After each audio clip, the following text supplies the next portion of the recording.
And now I sit here at the bar, feeling so alone.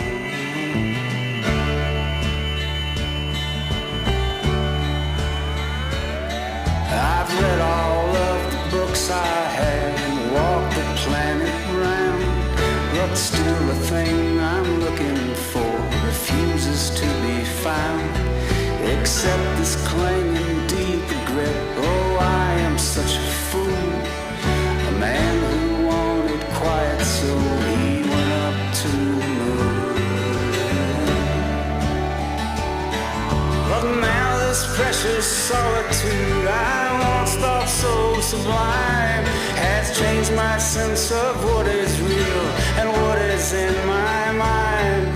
I think I hear the voices of my distant family, the laughter of my oldest friends, the years I haven't seen. I know that that's impossible, I tell myself each day, but no one stops this growing sound that will not go away. But no one comes here for me, which was my own cruel design. There's nothing left but dust, dreams, and memories and time.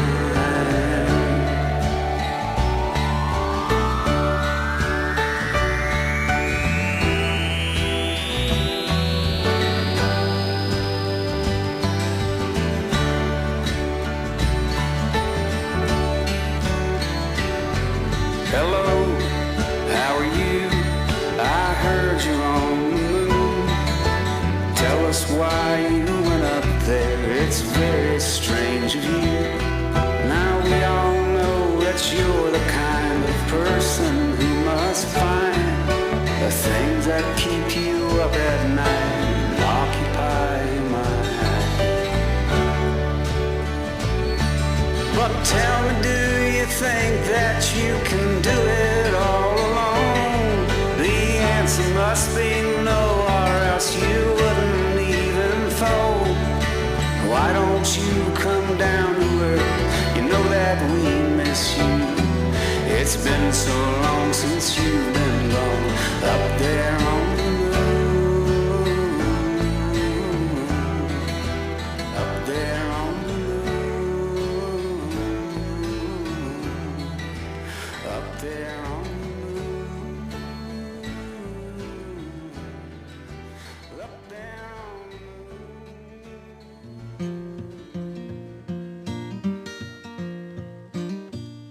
We were made for each other to hold on to. I was carved out of redwood beneath your moon. I was birthed in the mountains under the sun. Something's changed, you can't see my face in the crowd no more. Something's changed, you can't see my face in the crowd no more. We are living the dream together out here on the road, and our love takes center stage at every single show.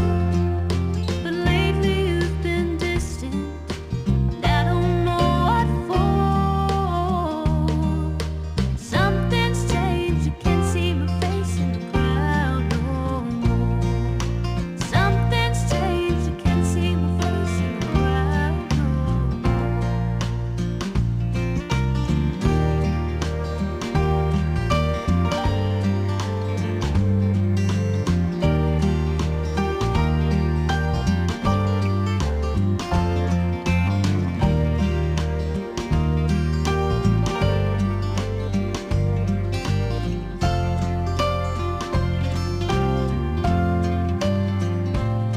We were made for each other to hold on to.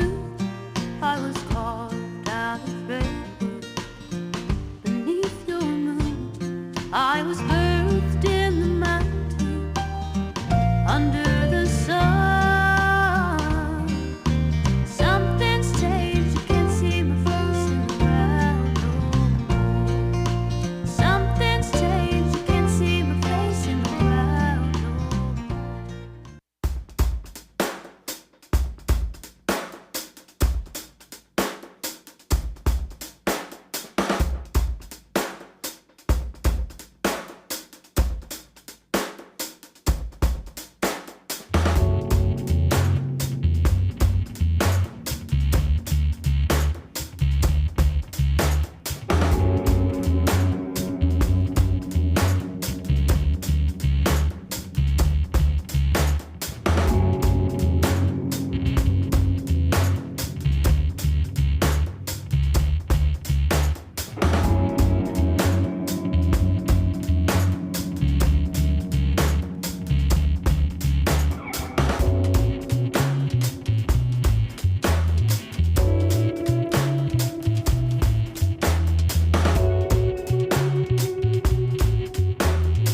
got to stand up strong.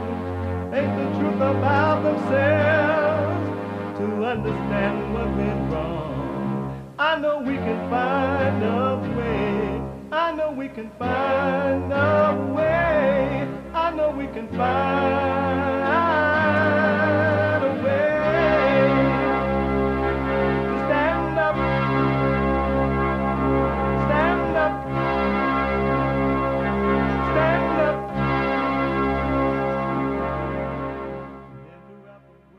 Uniting the races with truth instead of dividing them with lies. We're also rebuilding the family by rebuilding the man. I am Jesse Lee Peterson. Good morning. Welcome to the show. Welcome, welcome, welcome. They say it's going to be nice in LA today, I think. Low 80, I think they would have heard. High 70s, low 80s, somewhere in there. So we'll see. LA weather is a little different right now than it normally would be. You can get involved by calling. It's going to be 71 today, I'm told, according to the phones. You can get involved by calling 888-7753-773. 888-77-JESSE. Jesse. Jesse. My biblical question for this week. Brand new, and it's a doozy. To say it's a doozy. And again, it's only for those who want to overcome misery, who want to overcome their hell. Are you a self-worshiper? Are you a self-worshiper? It's for those who want to know yourself, know thyself. And once you know yourself, the rest is easy. It's amazing. The rest is easy. Know thyself. We have every way that you can watch and support the show listed on jesseleepeterson.com/show, jesseleepeterson.com/show. And if you're not able to sit and watch the show live, you know that you can podcast later today or any time, really. But if you're just not able to sit and watch it for whatever reason, you could still be listening to the show live on your iPhone or iPad, no matter what you're doing and where you are. You can listen by calling the listen line on TalkStream Live at 605-615-4131. 605-615-4131. And right now, I think all the connections are happening right now on the show. All right. And just donate and have your comments read out loud. Go to buymeacoffee.com/JLP Talk. JLP Talk. Buymeacoffee.com/JLP Talk. A Bond JLP Cash App. Bond JLP Cash App. All right? It's amazing. So, and there are a couple lines open there if you want to jump in there, folks. 888-7753-773. It is Tuesday again. Oh, believe it or not, it's Tuesday again. And every Tuesday is Country and Western Tuesday. Bring back, oh, bring back my country to me. Bring back my country to me. What the? Who let let the dogs out. Amazing. Amazing. Amazing. Who let the dogs out? So I gotta ask, do you guys love my brand new barn sign up there? Amazing. Brand new, homemade. Amazing. I mean, it is so classy, I don't know what to do with it. Did you notice that, Hake? No, not until you pointed it out. How you not notice it's right there? I was looking down at my computer. You noticed it, Hassan? I did. You did? Yes, sir. Nice. And it's got to be the handiwork of Sean. Well, Sean Jr. Oh, wow. Well, Sean dad. So Sean is the younger one. The daddy is the one. The daddy made this. Sean Sr. Yeah. John made it. John, thank you, man. You have talent on loan from God. Thank you. I really like it, John. Thank you. And I like the way where it's sitting too. It's in a perfect spot. And your son, Sean, has the same talent you have. You passed it on to him. Amazing. Isn't that amazing? And I'm telling you, the work he does around here and other places is mind-blowing. Like father, like son. You can die in peace, John. That is so sharp. And Hake didn't notice because he's jealous. He wish he had done it. But thank you, John. I really, it's classy. It's amazing that you did it with your hands. It's handmade. That is so cool. Nice. Amazing. And it's in a perfect spot, too, right now. Amazing. Thank you, John. John made these microphones, too, for all of us. For all of us. What manner of man is this? The wind and sea obey him. Amazing. Thank you, John. I really do appreciate it. Thank you so much. And Sion sent me a birthday cake yesterday. Thank you, Sion. That birthday, it is so good. I tell you what happened, Sion. It's so good. I opened it up at the office and let everybody have a piece that wanted a piece. And then I took the rest home so I could have the rest. The other half. I didn't want to share it. It's so good. I like the chocolate crust on the bottom. And then the fruits like strawberry and blueberry and all the little berries throughout the cake, and the whipped cream that's on it, and then the chocolate, whatever that is in the middle. It's delicious. Thank you, Sia, for my birthday. I do appreciate it. Amazing. So,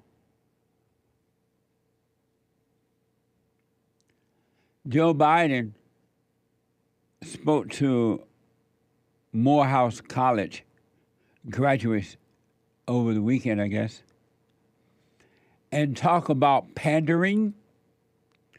He took pandering to a different level. And when I saw the soundbite, I saw it last night in the news, and this morning my producer has it for me. I couldn't. I was just thinking. I didn't know what to think. I'm thinking, it's amazing to me that Joe Biden and his administration, because it's clearly not Joe Biden's decision. Someone else, I don't know who or why, I haven't seen it in the medical records, but somebody else seemed to totally be making these decisions for Joe Biden. He doesn't know what he's doing. Because even when he's up giving a talk, he doesn't know what he's saying. He can't even remember. I went down the road. And all of a sudden I was down the road, and then the mule ran across the road. And I don't know what I'm saying right now. But he gave this talk to Morehouse College, and I had seen somewhat of a soundbite prior to Joe Biden going there. And one of the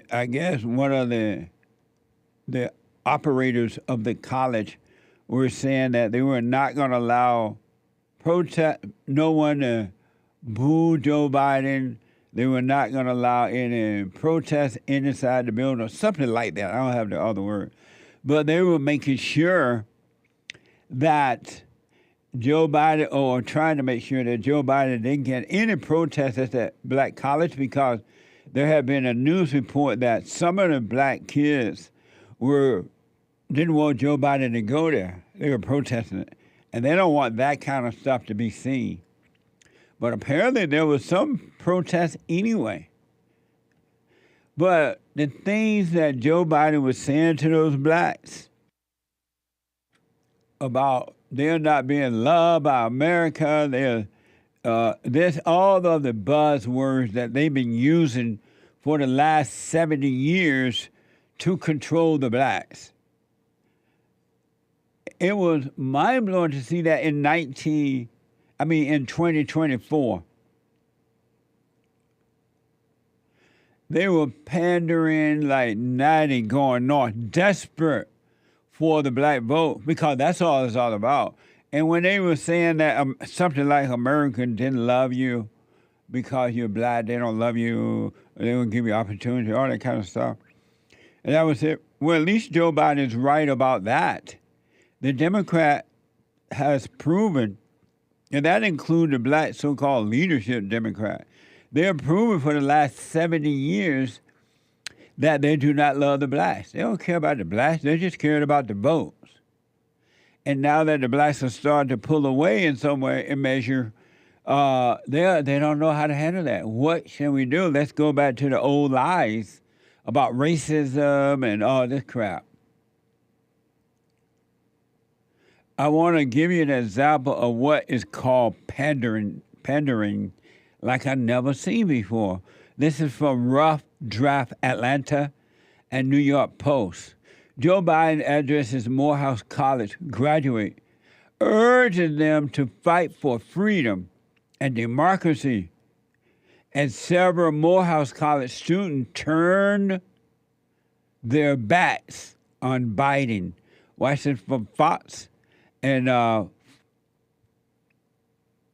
Forbes. Fox and Forbes. Watch this. You missed your high school graduation. You started college just as George Floyd was murdered. And there was a reckoning on race. It's natural to wonder if democracy you hear about actually works for you. What is democracy? If black men are being killed in the street, what is democracy? The trail of broken promises still leave black communities behind. What is democracy? You have to be 10 times better than anyone else to get a fair shot. And most of all, what does it mean, as we've heard before, to be a black man who loves his country, even if it doesn't love him back in equal measure? A day earned, not given. See, there's some blacks who turn their back on on this it. Sunday morning, because if we're in church, perhaps it would be this reflection. It would be a reflection about resurrection and redemption. Remember, Jesus was buried on Friday, and it was Sunday. On Sunday, he rose again. But we don't talk enough about Saturday, when his disciples. What the? Just think about that talk. It was nonsense. It made no sense. It was evil. It was a lie. And Joe Biden, a liberal white male, was able to go down to that black college and say those things to those young people who are now starting their lives out after graduating from college. And he would go down in 2024 and say those kind of things to the blacks. There was no hope in that. There was no faith in that. There was no, hey, get up and go for it now. They tell me you got to work twice as hard because you're black. That's the same stuff Maxine Waters and Jesse Jackson and all those people, the same type of lies that they use all these years. And they're still trying to make that work. In 2024, because it has worked for them for so long, they have gained so-called power and wealth from it, they still use the same old boring lies. You don't have to work twice as hard because you're black. You work according to what you want out of life. It is horrible that Joe Biden, somebody else wrote that. It almost sounds like a black person wrote it. Because it doesn't seem like Joe Biden would have the nerve to say that out loud. The lack of love for black people by liberals, the media, and right-wing Republicans is through the roof. They don't care about them at all. Zero. In their mind, they're just another vote, another number. That is crazy, and that Joe Biden would do that. But I understand it. They have gotten away with it for so long, and now they're losing them, and they're trying to come up with anything to get them angry in order to control them, to make them angry. According to Morehouse.edu, Morehouse College was founded in 1867, located in Atlanta, Georgia. It is the nation's black private liberal art college for men. Here they say it's historical. I don't know what that means, historical. But what does it mean historically? Ain't nobody there but the blacks.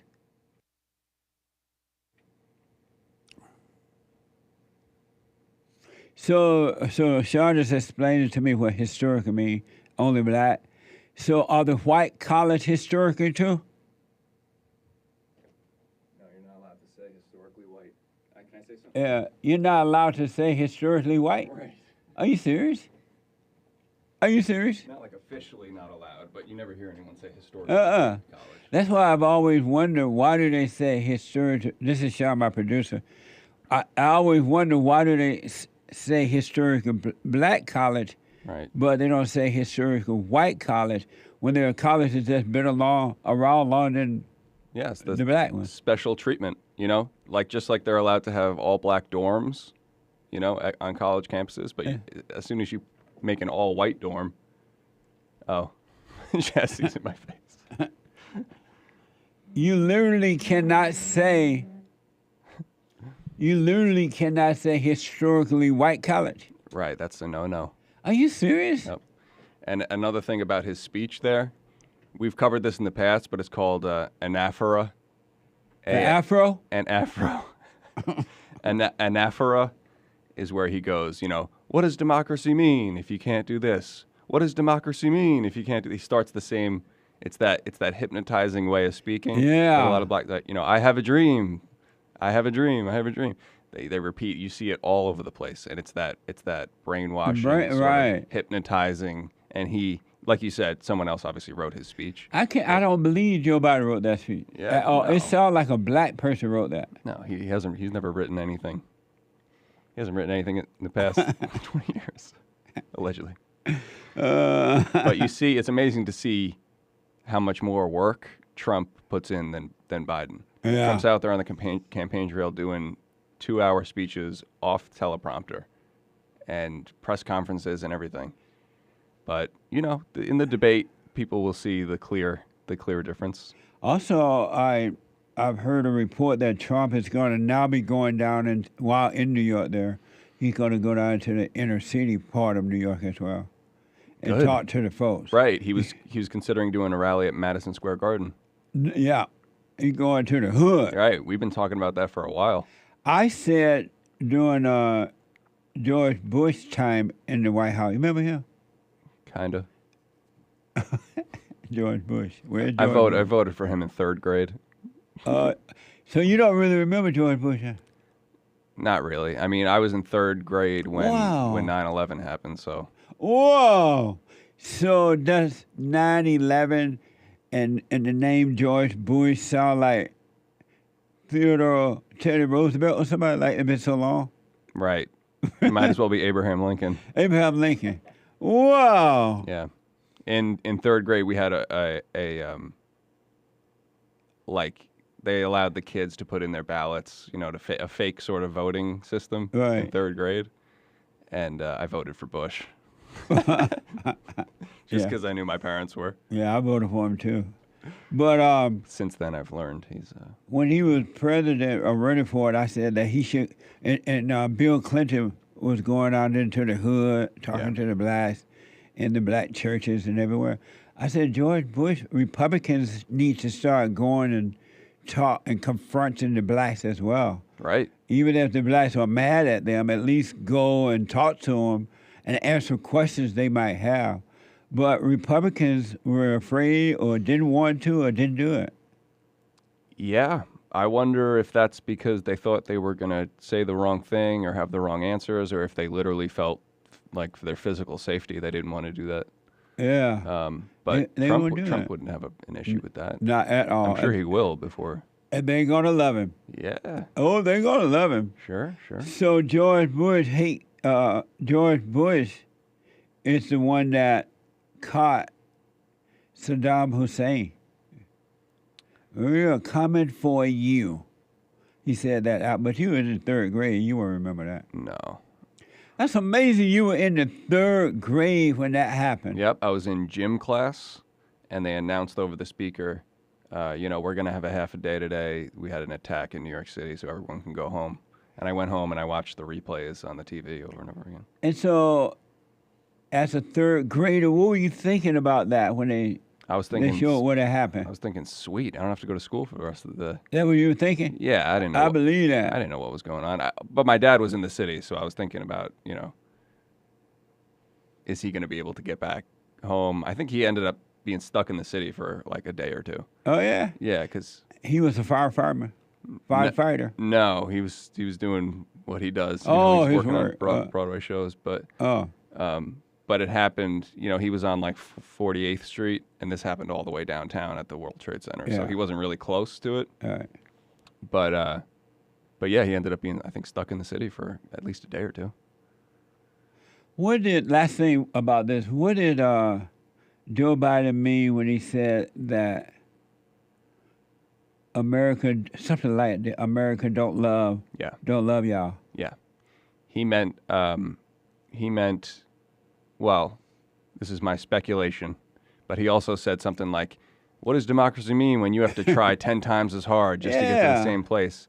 And what Why would you even say that to those people? Right, because he thinks to himself, these people are stupid. Yeah. These people are dumber than I am. Yeah. So we need to mama them, and we need to help them.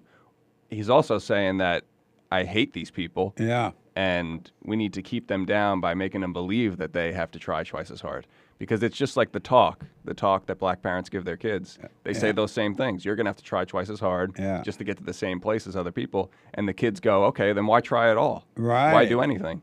If I'm going to have to try twice as hard, why even start? And it's some people call it child abuse. Well, it is. What an evil thing to do. But these kids are in college, so some of them obviously see right past this. They're not.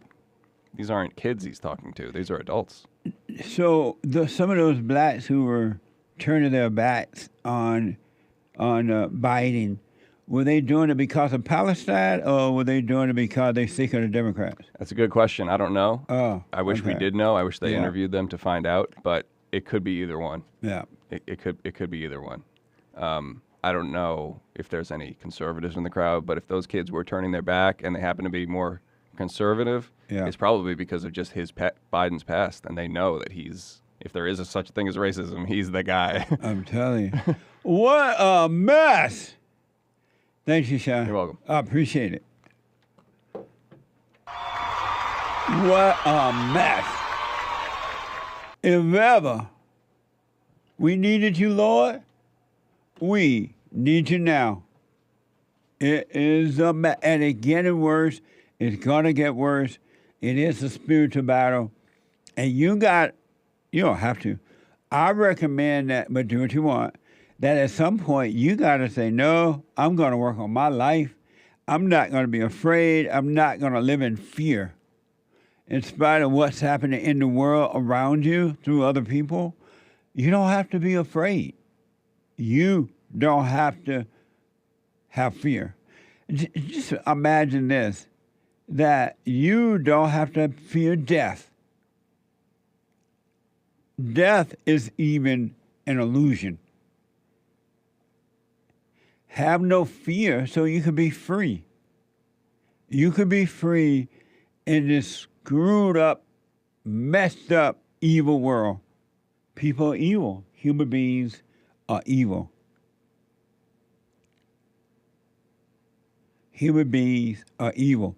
There's this guy by the name of Merrick Garland, and according to BBC, 2 panels in the Republican-controlled House, U.S. House of Representatives, have backed holding Attorney General Merrick Garland in contempt of Congress.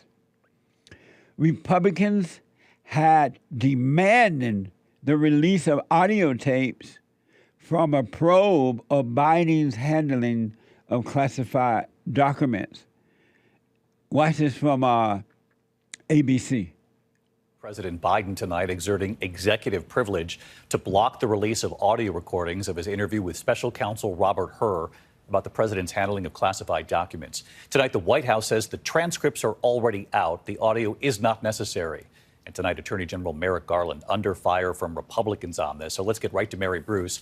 Mary, the White House insisting this is all politics, suggesting they know what Republicans would do with these recordings.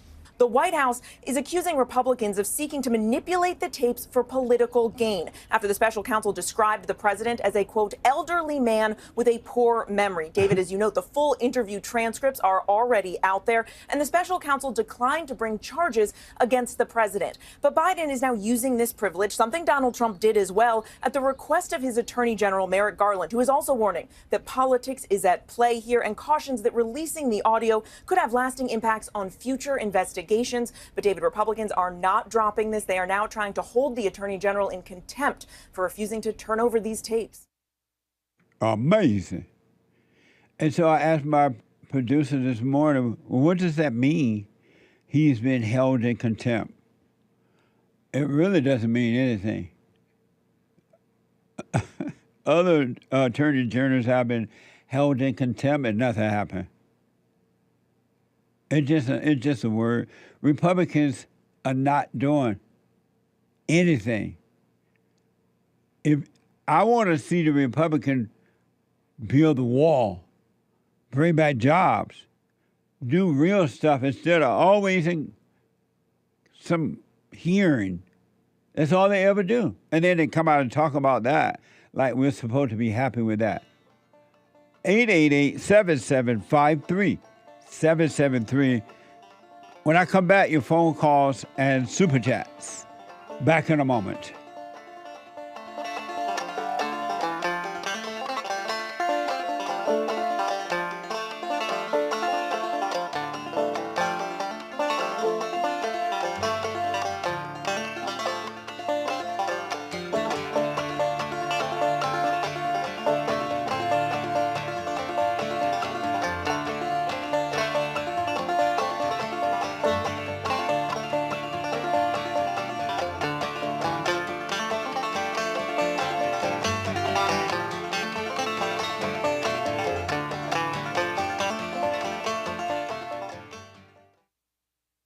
I have books that are amazing. I highly recommend you get them. 7 Guaranteed Steps to Spiritual, Family, and Financial Success Guide. Even if you're not starting a business, but you have a job. or you're on welfare. It can help you if you do. Be doers of the word, all right? From rage to responsibility. From rage. That's what I write about in the first chapter, especially how I overcame. Scam.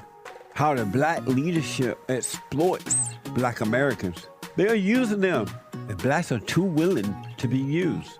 And then my last book, The Antidote, Healing America from the Poison of Hate, Blame, and Victimhood. They are all amazing books, and they are helpful. Go to rebuildingtheman.com if you want an autographed copy, or call 800-411-2663.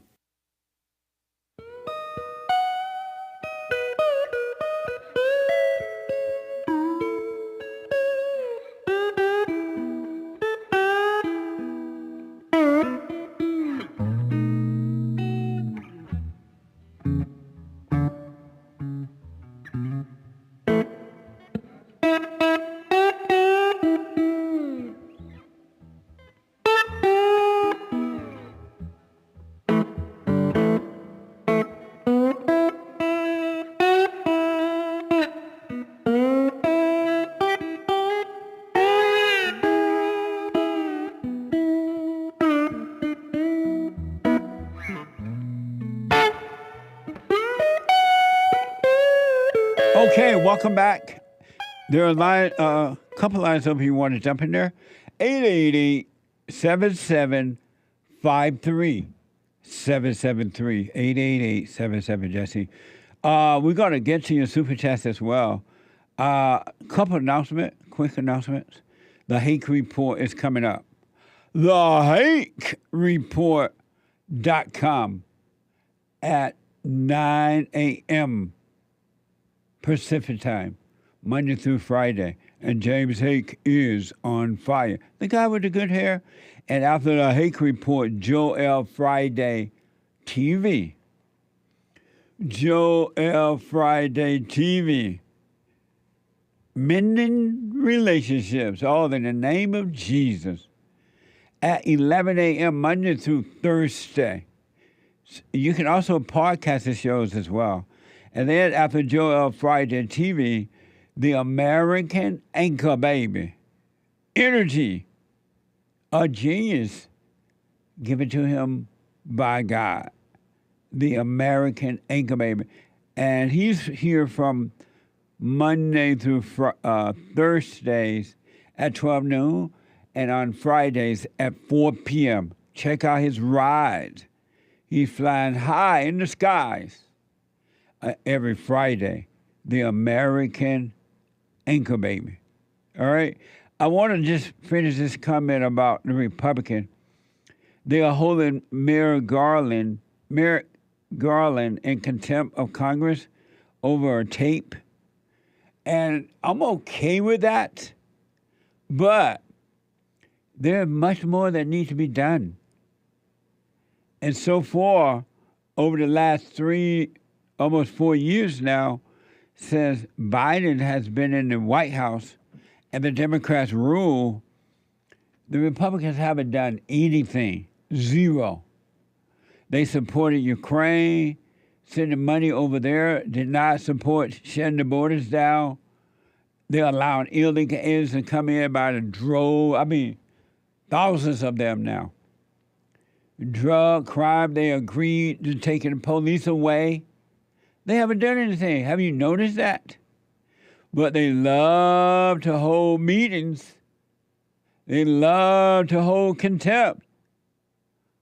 I'm okay with them doing that if they want to do it, but how about put first thing first? When will the Republicans stand up to the Democrats and say no? When will they say no? When? They haven't done it so far. Even when they control the House, the Democrats still rule. And I believe it's because the Republicans, the rhinos, agree with the Democrats. We have a one-party system. we have a one-party system. The Republican Party, hopefully Donald Trump, if he should get in there, he would change that. But if we don't get Donald Trump in there, the great white hope is over. You could really just pack your bags and go home and don't worry about ever voting again. It's over. We have a one-party system. The Republican Party is a no-do, can-do party. A no-do, can-do party. I'm trying to get the attention of Hake, so you may see me typing. The Republican Party is a no can do party. You remember I said that until human beings return to the Father, overcome the nature of the mama, and return to the fathers, that human beings are in an animal-like nature. They're in a fallen state, and that fallen state is an animal nature. An animal nature. And that they can identify with animals better than they can human beings, because they have the same emotions that an animal has. And that's why a lot of them believe that the animal love them when the animal can care two hoops that are hollow about them. They care nothing about human beings, zero.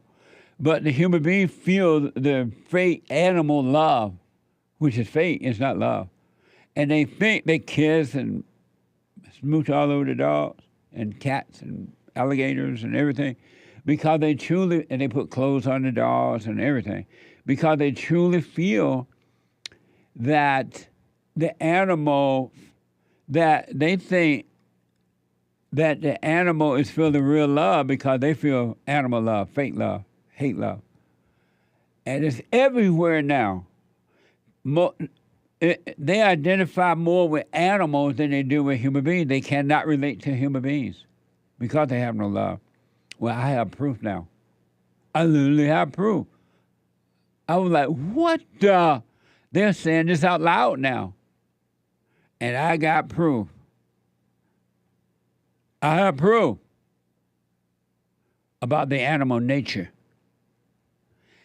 All human beings have the animal nature, and that's what we're trying to overcome. The animal nature is vicious, is evil, it's destructive, and it has no love. It's all evil. And if you notice, human beings who have not had a change of heart, return to the Father, are evil. They have the animal nature, and I got proof. This is from Fox. NBC Universal will kick off Pride Month with a new nature documentary celebrating queer animals. Queer animals. Watch this from Peacock. The paparazzi really are everywhere. Everything you were taught as a kid is wrong. You make me wanna dance. Gay penguins, bisexual lions, sex-changing clownfish. This is a queer planet. Queerness has always existed. It's only in humans that we have such a stigma about it. The idea of just having two fixed sexes is clearly out of style. Mother Nature is pretty open-minded. Sex is not just for reproduction. It's clear that no matter where you look on our planet, nature is full of queer surprises. To be honest, we should all probably get laid a little more than we do. Amazing, huh? I told you, until you return to the Father, you have an animal nature. You have no love. You don't love yourself. You don't love your children. You don't love your family members. You don't love your friends. You love nobody. You have an animal nature. I got the proof now. They'll now allowing it to be known. Say it out loud. 888-77-4 53773. Let me go over to Texas and talk to, is it Megan? Talk to Megan. Megan, welcome to the show. You're on the air. Good morning. Hey, Megan. How are you today, Jesse? All is well. Good.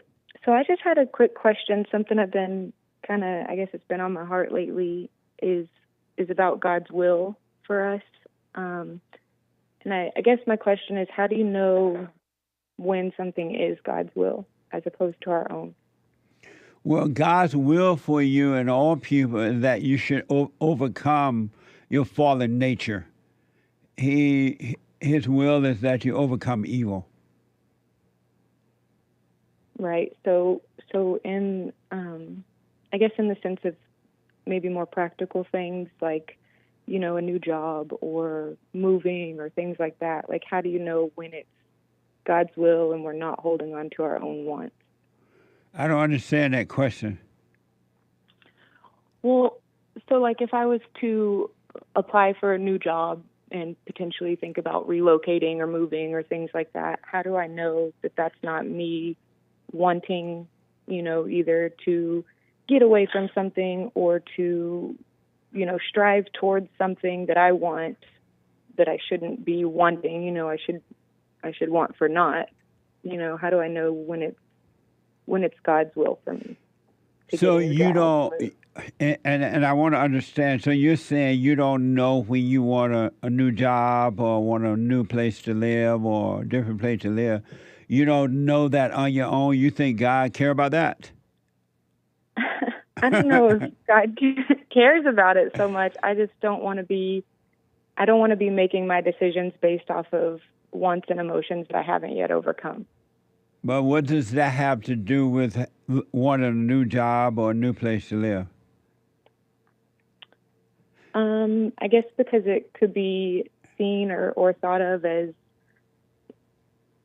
having wants for earthly things, or, a better life situation, looking for happiness in the wrong places kind of thing, I guess. Oh, so you think that if you decided to find a new job or you decided you want a better place to live, you think that's a bad thing?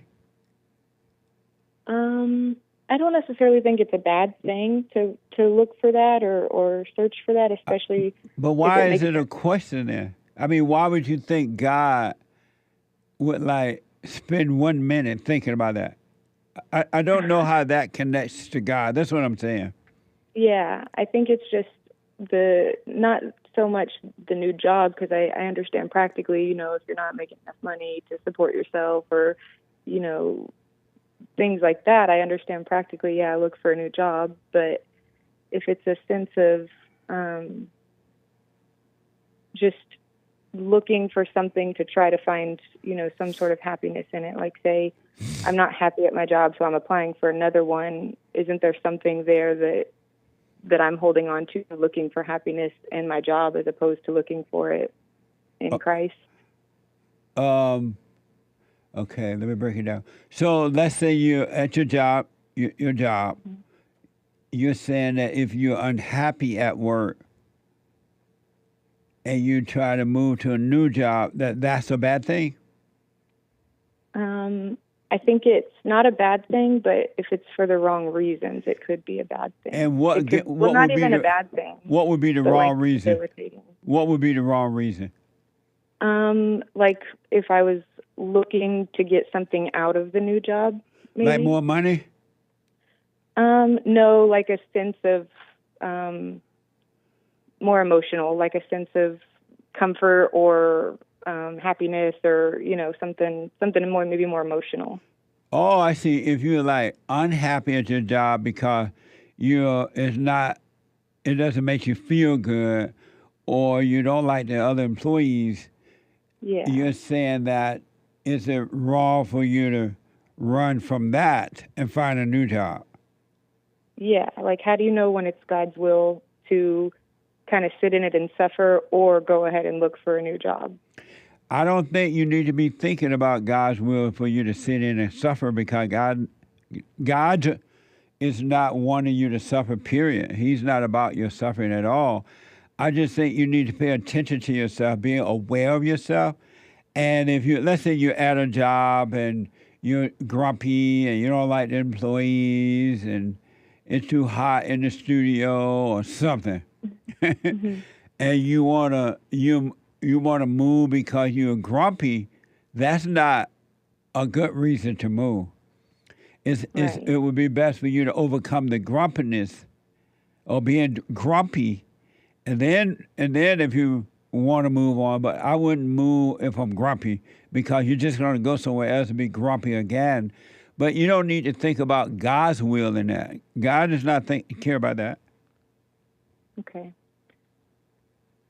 So I guess I still don't understand, like what you said makes sense, but I don't understand how you know when it's God's will versus my own will, my own want. You know when it's God's will is when you don't think about it.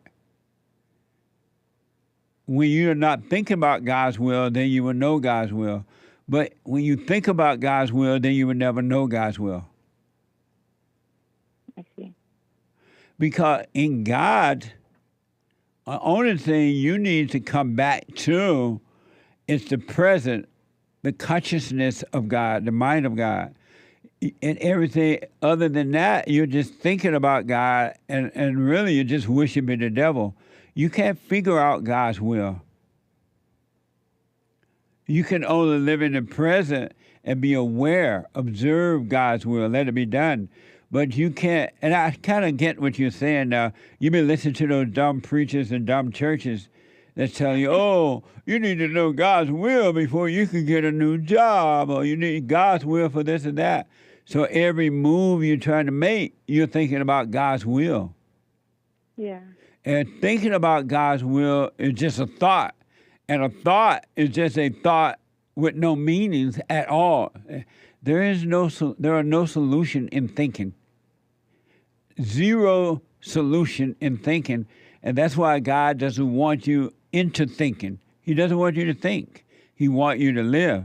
He wants you to be. So without thinking about the future or what it could hold or the past and what it did hold, just watch it happen every day. Yeah, where's the future? Well, it doesn't exist yet. So how can you think about something that doesn't exist?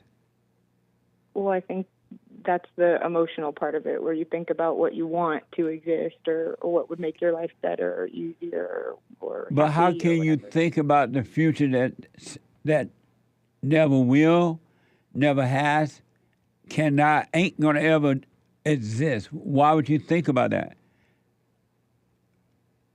I'm not sure. I guess just wrapped up in the thoughts. Absolutely. And then there's where's the past? Gone. So why would you think about the past that doesn't exist? It's all an illusion. Why not just live right now and just live now, live in the moment, live present in eternal life? Why not just live that way? Yeah, I mean, that sounds nice. Why not do it? I guess same answer, just wrapped up in thoughts. And why have you heard me say, let them go? You can let all thoughts go? Yeah, I mean, of course, that seems like a difficult thing. In what way? I don't know. It feels difficult to differentiate a practical thought from an emotional thought, and so I never know when I'm in my thoughts which ones are normal daily practical thoughts that are okay to be thinking versus not. You know, I mean, I think about the future in a sense of I think about going to work tomorrow. That's the future, and that's practical. But then I also think about, what I want 10 years down the road. But you can't think about, I mean, I don't understand I do understand what you're saying, but 10 years down the road doesn't exist. you got to go work. You already know that's your earthly schedule. That's you got to go to work. That's how you navigate on this earth, to go to work, right? But other than that, that's a practical thing. I got to go to work. I got to be there at 7 a.m. in the morning. But you don't live by that. That's your earthly time, which is only available on earth. It doesn't exist anywhere else. Yeah. Those are practical thoughts. Why is it difficult to know the difference between a practical thought and a non? You know when you're emotional, right? For the most part, yeah. You don't know when you're emotional at all times? I think it's something that I'm trying to watch. So sometimes I can see it clearly. Right. Are you doing the silent prayer every morning, every night? Yeah. Yeah, I am. Well, just stay with it. Stay with it. Stay with it. No matter how difficult the devil, how often the devil tell you, oh, it's just so hard. It's so difficult. It's so rough. Just stay with it anyway, and don't, because that's not you telling yourself that. That's evil. It's telling you that. It's difficult because evil wants you to stop and wants you to give up so it can continue to live in your body. But and don't make it so, like, you don't have to think about, well, what's practical thoughts and what's non-practical thought. Don't get into that kind of thinking either, because that's thinking. You want to stop thinking. The only thing you need to think about is what you're going to have for dinner or your job, how I'm going to do my job today. And once you do the job, you don't need to think about that anymore until the next day, right? Yeah, that's right. And so let all that go and just practice being present, being in the moment. Do you understand that part? Yeah, I do. I think I do. I'm trying to. And what is it that you think you understand about that? I mean, I understand conceptually the idea of being in the present. I think I just, I don't know, like when I sit down and I do my silent prayer, I can be very present in the quiet and in the still. Let me ask this because of time. Are you sitting or standing now? I'm sitting. And how do you know you're sitting? Because I'm on my couch. And how you know you're on the couch? Because I can feel it and see it all around me. You can see it, right? Yeah. That's the present. Okay. You can see it. always. You're aware that you're sitting. You're aware that you're sitting on a couch. You're aware of the room around you. That's what presence is. And when you get up and walk from that room to another one, be aware of yourself walking from one room to another, and just practice little things like that, and you're going to be fine. Okay. That makes sense? Yeah, it makes sense. Any other questions?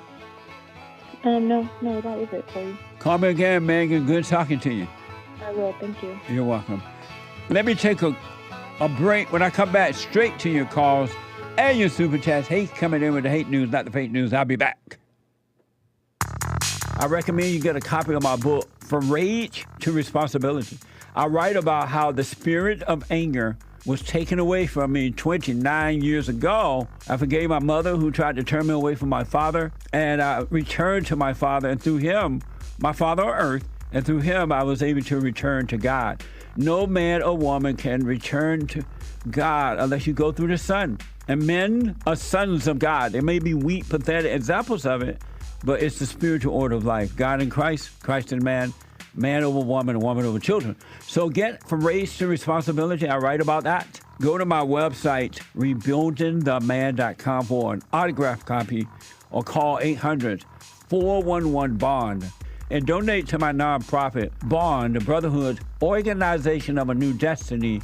We are rebuilding the family by rebuilding the man. I can stay right here, right there. Yep. A whole lot of mess going on in the world. ChatGPT voice allegedly ripping off Scarlett Johansson's voice. What's wrong with that? The evil ICC versus evil Joe Biden. Is it cider or is it not cider? What's happening from Israel to the Palestinians? Cider genocide, something like that. I like not to say that word. Severe weather and persecution of our greatest president. This is the end of hour one of the Jesse Lee Peterson Show. It is Tuesday, May 21st, AD 2024. There is one line open. You can call in right now. 888-77-JESSE, Jesse, 1-888-775-3773. To call in, to get on hold, to get on air with JLP. During Hake News, not fake news, you can call in during Hake News. I recommend it. And by the way, it is free. It's a toll-free number, so you can call it free even using Skype. You don't have to pay Skype to call this number, even if you're overseas, FYI. A little pro tip there. CNN reports ChatGPT unveiled 5 fictional voice assistants last year. Fictional voice as in not real people voices. Breeze, Cove, Ember, Juniper, and Sky. Sounds sort of new age, huh? Now the company behind the AI tool is pausing one of these synthetic voices after they received criticism from the actress, or actor if you're Hassan, Scarlett Johansson, for being so eerily similar to hers. Scarlett Johansson threatening legal action against OpenAI. Ladies and gentlemen, her. I guess that's a reference to some movie that she was in, whatever. The evil ICC, International Criminal Court, seeking arrest warrants on charges of war crimes for Israeli Prime Minister Benjamin "Based" Bibi Netanyahu. I call him based. I may be using the term loosely, but some of you guys disagree. I don't care. His defense minister as well, and 3 Hamas leaders. Crooked Joe Biden slammed the court's efforts as outrageous. I think that South Africa is accusing Israel of cider, saying the move puts the terrorist organization and a top U.S. ally, our greatest ally, on equivalent footing. What in the world?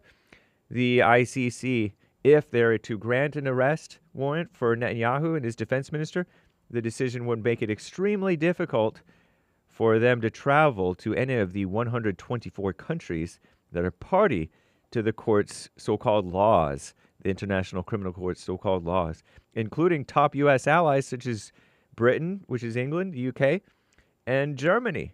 Notably, France.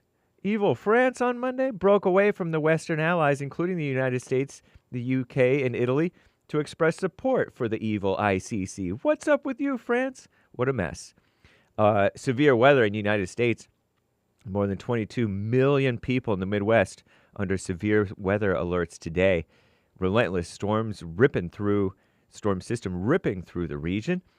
Large hail, heavy winds. I told you about baseball-sized hail yesterday, I think.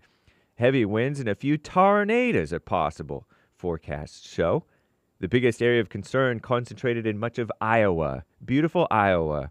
Northwestern Illinois, southwest Wisconsin, and northern Missouri, or Missouri, which are under a level 4 or 5 out of 5 threat. Though they're not in the bullseye of the storm, cities including Chicago, Milwaukee, Kansas City, Omaha, and Madison are also at risk of seeing severe weather. Lower chances of severe storms stretch from Texas to Michigan, including Dallas, Oklahoma City, St. Louis, Minneapolis, and Detroit. So hold on to your hats, boys and girls. What a mess. Persecution of Trump. The prosecution rested their case against our greatest president Monday. Trump, that is, with his so-called criminal hush money trial. It was an extortion thing, and they're blaming the victim. What a mess. Nearing a conclusion as soon as next week. Trump's ex-lawyer, Michael Cohen, the rat, he wrapped up his testimony with an admission that he stole $60,000 at least from the Trump organization, if I understand it right, for a payment he supposedly made on Trump's behalf to a tech company. What a mess. He's a thief, too, and a liar. I'm James Hake. Now back to JLP.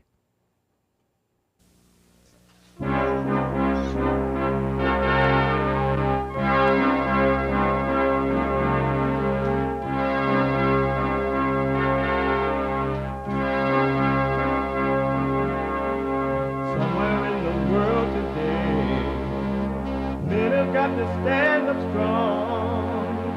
Ain't the truth about themselves to understand what went wrong. I know we can find a way.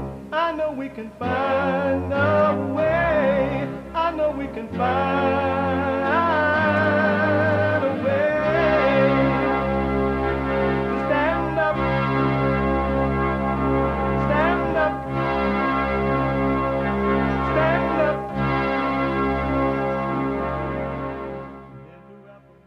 Uniting the races with truth instead of dividing them with lies. We're also rebuilding the family by rebuilding the man. I am Jesse Lee Peterson. Welcome to the second hour of the show already. You can get involved by calling 888-7753-773. 888-77-JESSE. My biblical question for this week, and it's a doozy. Are you a self-worshiper? Are you a self-worshiper? Are you?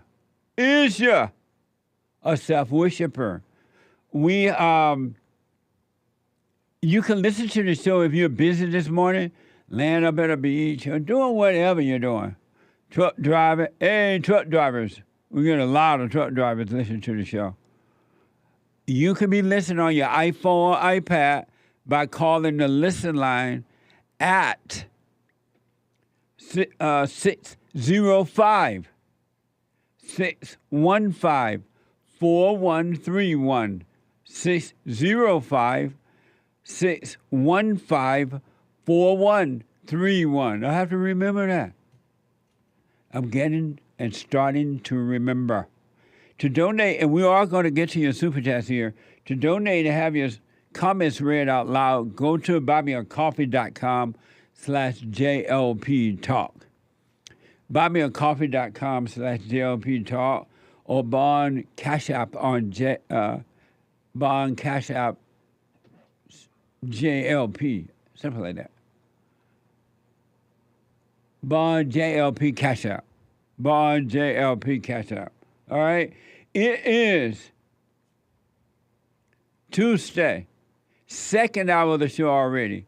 Every Tuesday is Country and Western Tuesday.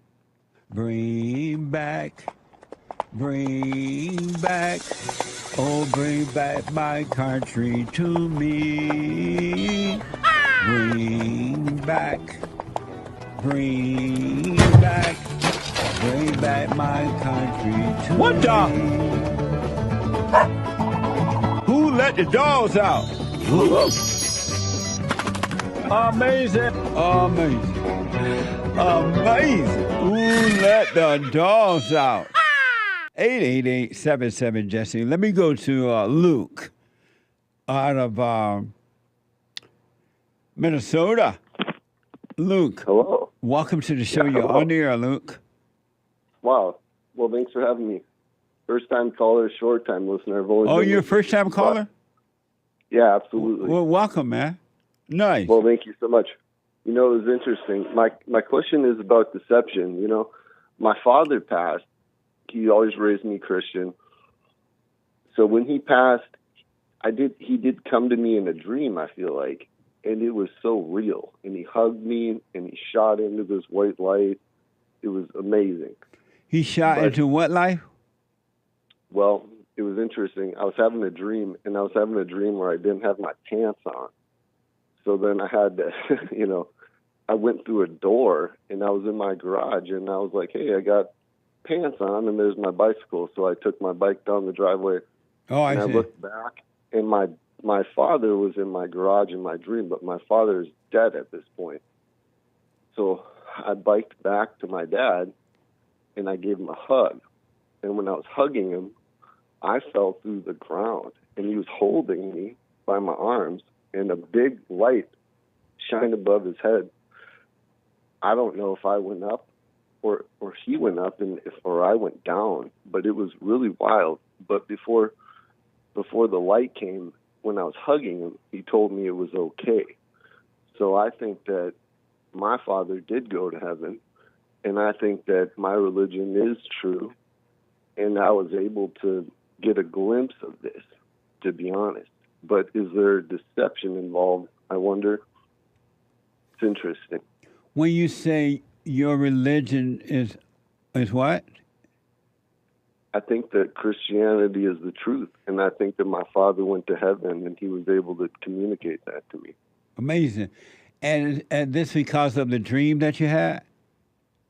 Yeah. And then also, he made me come to, I remember, I think it was when I was driving to school in the 3rd grade, and he taught me how to pray and bring Jesus into my heart. And my prayers are good. My prayers work. And also there was an account I had when I prayed for somebody, and I reached out and I touched his leg, and the guy spoke in tongue.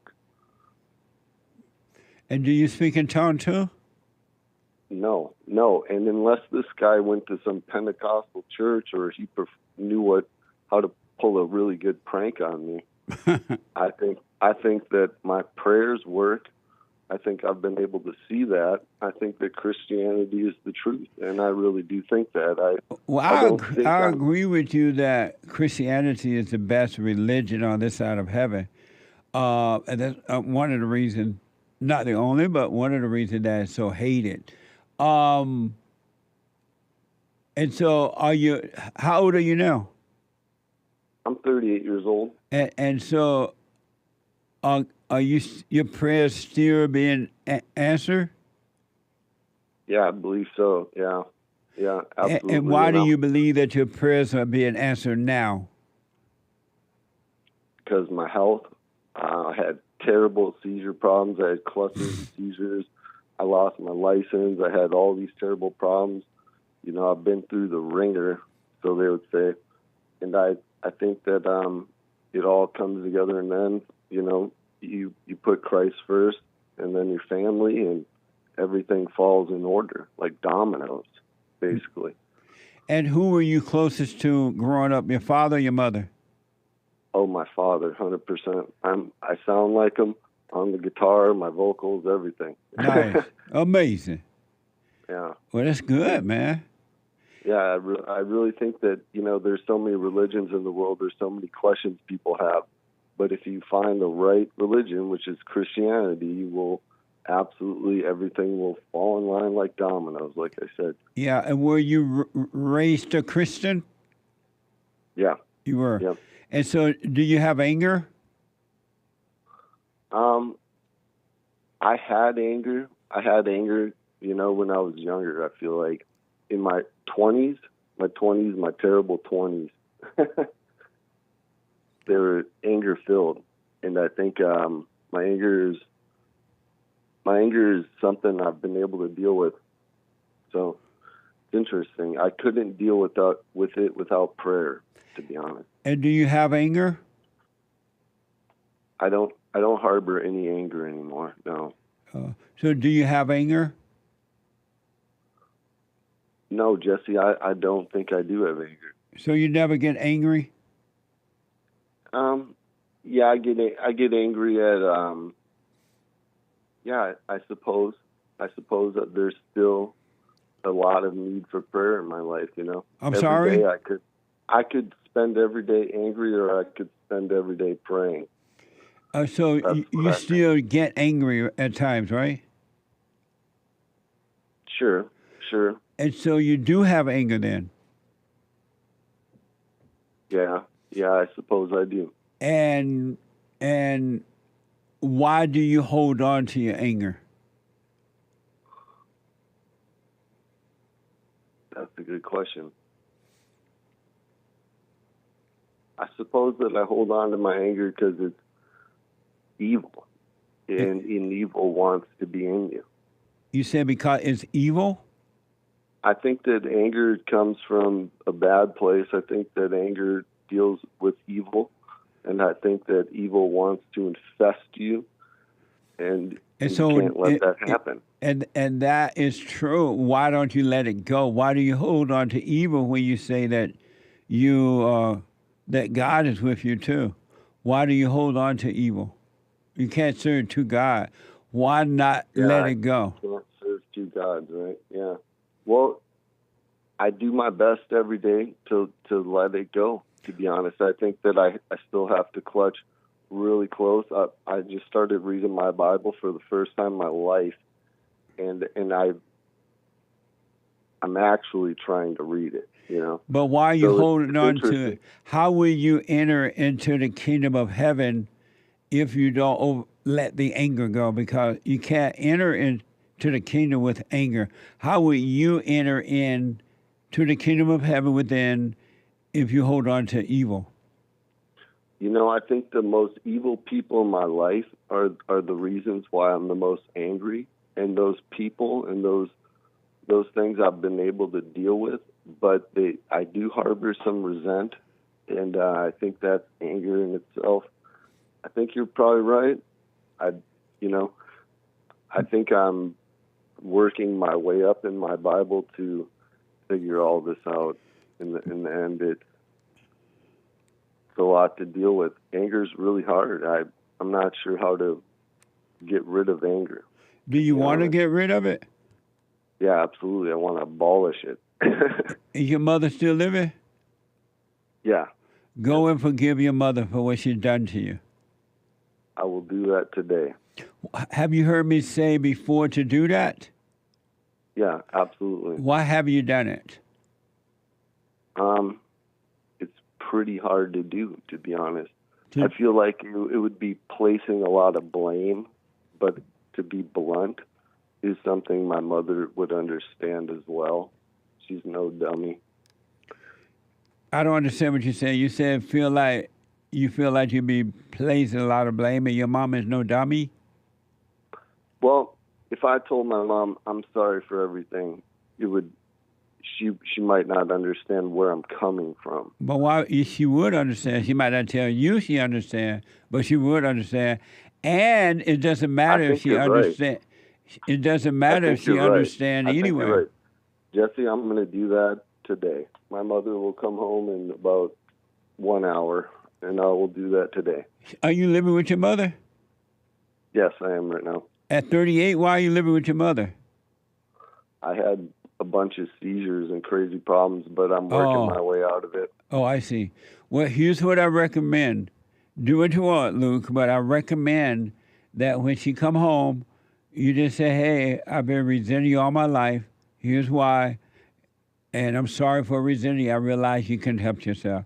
And when you truly forgive her by realizing that you're wrong for being angry at her, God will forgive you, and he would take the mother's spirit away from you, because that anger spirit came from your mother. And he would take that away from you and give you his spirit, which should have been from your father, and he would make you free. He would take the spirit of anger away from you. Oh, well, thank you so much. That makes a lot of sense, Jesse. Are you doing the silent prayer? I do the silent prayer. Every morning, every night? Absolutely, yes. Oh, okay. Yep. And I I'm want on the program. I'm sorry? I'm on the program. I'm with it. I want you to, and there's nothing wrong with reading the Bible, right? But do not read it to remember it. Don't get into it. You say you're getting into your Bible. If you get into the Bible, you're going to take the wrong road. But if you pick it up and read it, put it away, don't try to remember, then you're going to be fine. But if you remember the Bible, all you're going to know is about God, but you will never know him. Interesting. Yeah, that's loud and clear. All right? Yes. Thank you for your words, Jesse. Thank you for taking my call. You're welcome. Call me again. Okay. You have a good day, guys. You too, buddy. You have to be careful. 888-7753-773. You have to be careful with so much studying. The study causes the heart to go weary. To grow weary. Too much study is not good. Look at how nutty the intellectuals are.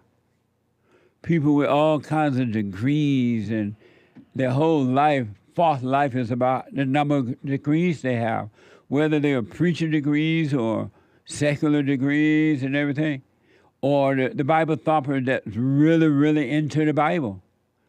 Their souls are weary. They have no peace. You don't want to become intellectual. And knowledge has its place, but not for you to live by. Practical knowledge, you know, how to cook dinner, how to paint a house, or, you know, things like that, drive your car, things you need to navigate on this earth. But too much study causes the heart to go weary. You see how lost people are, the intellectuals are. Look at the world around you. The world is messed up. Wars everywhere, races fighting one another. One of the dumbest things in the world, and there are many dumb things, but one of the dumbest things that is happening in this world is races fighting one another over race. Think about that. I want you to really think about that. You should just think to yourself, how dumb I must be that I'm fighting over race. I am literally fighting over color, somebody's skin color, thinking I'm better or thinking I'm less. Just smoke on it. That is one, amongst many, dumb things you can do. And you're fighting over something that doesn't even exist. It's all made up. But they got you fighting. You know you're out of control of your own life. They got you fighting over color. Look how Joe Biden went over there to Morehouse to talk to the college grad. Look what he talked to them about. Nothing but hate and lies. He want to keep them divided. He want to keep them fighting. You're expected to work harder because you are black. Nobody expecting you to work harder. Do what you want to do. 888-77-53-773. There's the line open. Super chat. Super chat. Super chats. Super. The key. The American tar baby. Amazing tar baby. Yeah, that's nice right. Shirt. Nice. Nice color, too. Thank you. Amazing. You can get that at our store. Rebuildingtheman.com/stores. Amazing. Go ahead. The Key bought a coffee. Biblical question answer about what does evil look like inside of you? What does evil look like? Oh, no, that's not the biblical question. This is from last week. Oh, okay. We never got to the... this is still from Monday chats. Nice. Evil inside of me looks like a trespasser. What does that mean? Somebody who's not supposed to be there. Oh, interesting. That's an interesting way to put it. But we dealt with it last Sunday, so thank you, though. I really do appreciate your input on that. But we dealt with it, and thank you so much. A trespasser. I understand what you're saying. Amazing. Thank you. Cold Burger Art 5 Coffees. You asked, what have you learned about yourself this week? Yes. This is from church. I learned that I was believing that God does not see what I see when he sees all within and around all the time. And it took a moment of real honesty to see it. Amazing. Thank you. Thank you, Cold Burger Art. Cold Burger Art. 5 Coffees. BuyMeACoffee.com. Thank you. Repeat what Cold Burger Art see. He learned about himself. Learned about himself. Yeah. Learned he was believing that God does not see what he sees. Oh. God sees everything. Right. All the time. Right. Took a moment to see that. Amazing. Deep. Thank you. Someone bought a coffee. Appreciate that. Hey, sir. The not me really enjoys the weed daily, as in pot. Plus, I'm somewhat retired from working, 59 years old. What do I do, sir? Get a job. 59 seems so early to retire. Indeed. But I know a lot of people retired at that age, men and women. In my own family, I know people who have retired at 59, 60. Will you ever retire unless you were forced to retire at 59? I would probably retire into doing something else. Do you ever plan to retire? I don't have plans. Me either. Maybe I should. Thank you, someone, Thank for your you. coffee. Yeah. So what does appreciate he do about the weed? Get a job. Oh. But did he ask me what should he do about it? Yeah, he says the not me really enjoys the weed every day. Plus, I'm somewhat retired from working. What do I do? So has he asked me about working or the weed? He really enjoys weed every day. And so, I guess he has the excuse because he doesn't work, so he doesn't have to be so clear-minded. I imagine that's what he's saying. What you do is do the silent prayer, be aware of yourself. Try not to do it. If you're asking me what to do about it, I didn't really hear you ask a question. What do I do, sir? Oh, okay. Yeah. Be aware. Try not to smoke it. But let's say the urge is so strong.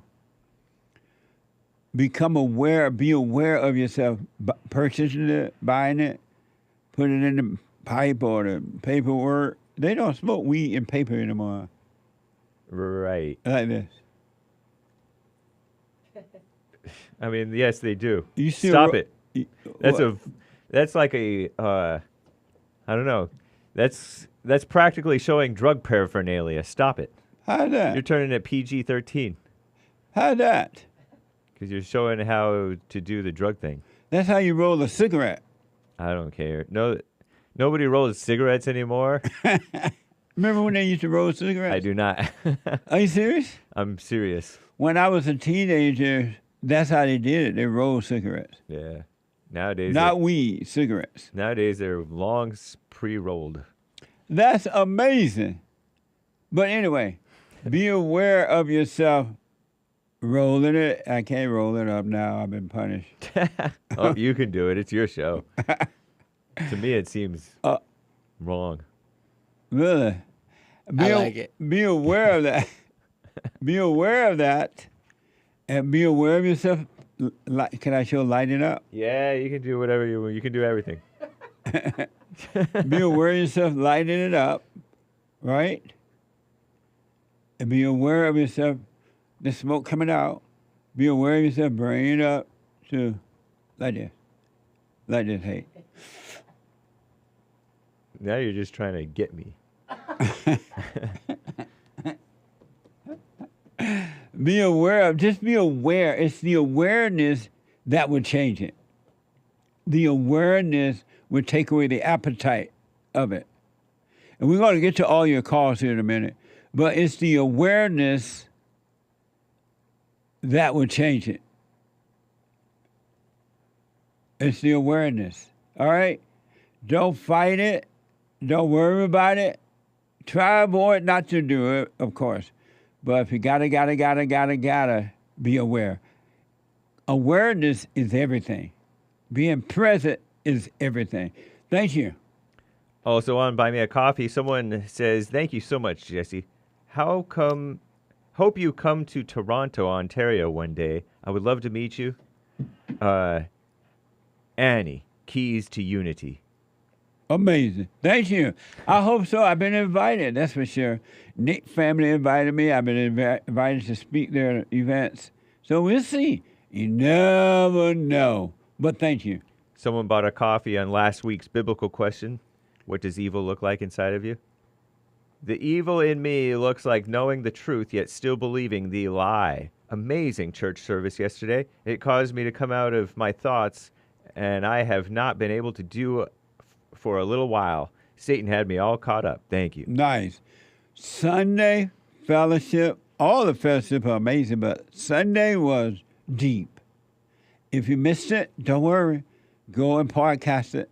You'll see. rebuildingtheman.com/church. It was so good. Thank you. Ravender bought a coffee. When the waves of the ocean washed up on the beach of India, James was there saying, Hey guys. Pause. Oh, I never pause. We go hard every day. amazing. Soul Thank Conscious you. bought 5 Thank you. coffees. Jesse, thanks again for an amazing Sunday's church. Why does the world keep on pushing female quote-unquote leadership? This is a nightmare. Because human beings are evil. And they are pushing the leadership of female because they know it's not going to work, never going to work, can't work, won't work. And so evil is using the females for destruction. And those who are pushing it are using it, the female, for destruction. It's not the order of God and Christ, Christ and man, man over woman, right? Nothing is going to work but that. And it ain't going to work no other way. And we all know it. Look at the world around you as they're taking over. Look how, well, giving it over. They're not taking it. They're just giving it to the women. Look how bad things are getting. They're not getting better anywhere where they're getting better. Amazing. Thank you. Urinal Chills, a donation yesterday on Rumble. You got to know how to rumble. He's a monthly supporter. He said, being Female Monday yesterday, they got to show the women going nuts in Congress. I know. I thought women knew how to get along better. They don't? That's a lie. They don't. Yeah. Women don't even like each other. They pretend that women compromise better. They lie. They compromise with evil. Yeah. Mr. J Thank bought you. coffee from Mr. J. Mr. Sandman and I want to give a shout out to Sean. Truly hate to see you go, but we wish you well. You've done great on the show and will continue to do great. Sandy was so upset this morning he peed on the rug. Beta dog. Thanks for all the good things on the show, Sean. Yes. Sean, Friday's Sean's last day, my producer. But don't worry, you're going to be hearing from some more. You're going to get deer hairs in the... We're going to show you pictures of deer hairs when you go hunting. What the? We're going to show you some of his work he's doing down there. Amazing work. Don't worry. He's going to be in his element. Building. And killing deers. Come on, man! And he's going to take the deer home and put the head on the fireplace. And remember it and tell his children about it. Paul killed this deer. Thank you. Pastor Shadowley, monthly supporter on Rumble, says Dahmer, as in Jeffrey Dahmer, went full Christ at the end. He turned Christian. Oh, he did? Yeah. Amazing! Interesting. Mm-hmm. I didn't know that. Amazing. Thank you. Canadian David says, I saw a young girl coughing purposely on her younger brother, and the parents were just sitting there letting it happen. Son eventually stood next to the father for protection. Very spiritual. It was amazing to see. Amazing. Thank you. Alan bought 3 coffees. Thank you so much for having your show and fellowships available on YouTube. Church was incredible yesterday, meaning 2 days ago. It was. Also, shout out to Sean. It was. And Sean gave a talk on Sunday. If you guys missed it, ladies, you can podcast and hear his talk on Sunday, his farewell talk. It was amazing on our fellowship, rebuildingtheman.com/church. Thank you. Carver bought a coffee. Sean leaving may seem sad and stir up a lot of emotions for the audience, but let's all remember Joelle once left too, and the show got a lot better. We got all those other shows. Sean himself and Joelle came back, and we got a whole new Joelle Friday TV show. So don't despair. Salute to base Flat Earth Sean. That's right. Joelle said, whatever. You black. Another coffee from Ravender. The white piece of foam gets split in 2 and thrown in the trash. White trash. The brown cardboard gets cut into pieces and recycled over and over again. Brown recyclables. What? I don't understand, but thank you. Let me take a quick break. Thank you all for that. When I come back, your phone calls and more of your super chats and more news stories. Back in a moment.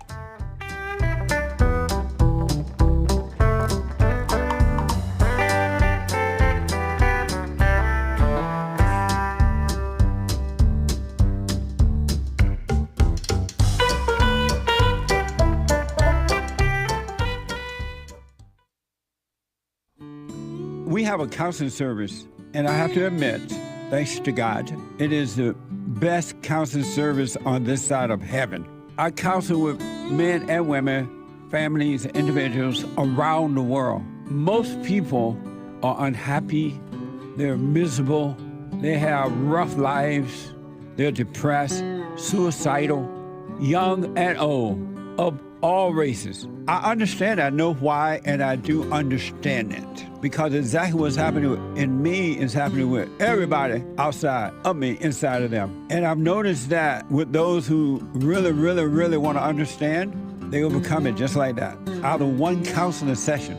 If you need counseling, you can go to rebuildingtheman.com or call 800-411-2663. 800-411-BOND. Best counseling service on this side of heaven.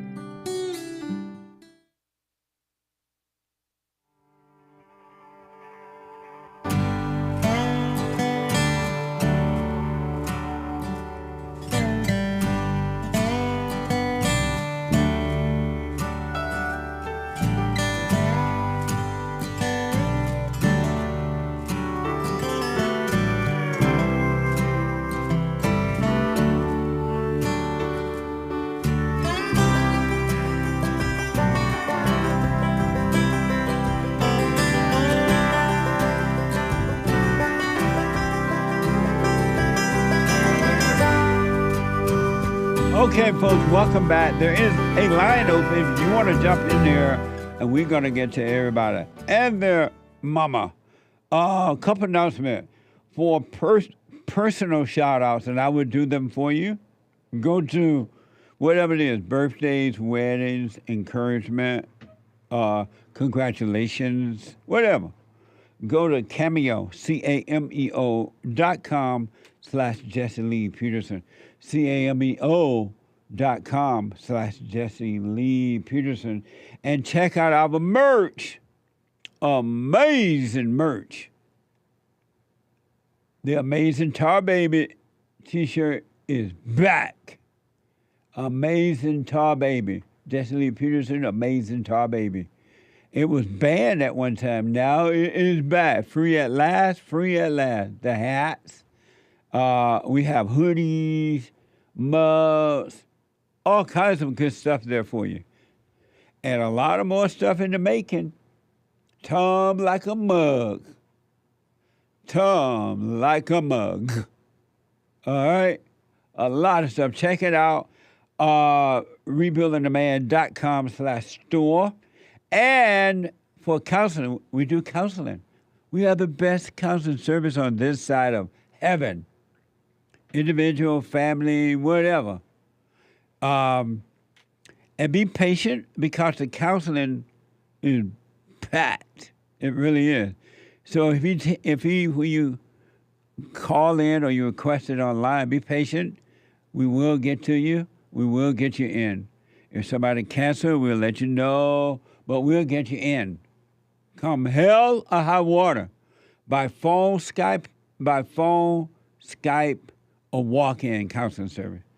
Go to rebuildingtheman.com, rebuildingtheman.com, or call 800-411-BOND, 800-411-BOND to make an appointment. Also, donate to Bond. We need your support. We got a lot of work to do. Help us to help others as you are being helped. I shouldn't have to ask. Rebuildingtheman.com or call 800-411-BOND, 800-411-2663. And some of you like to mail it in. You could do that by mailing it, make it out to Bond, B-O-N-D, and send it to P.O. Box 35090, L.A., California, 90035. That's 35090, L.A., California, 90035. That's all online if you miss it. Let me go to a first-time call out of California. William, welcome to the show. You're on the air.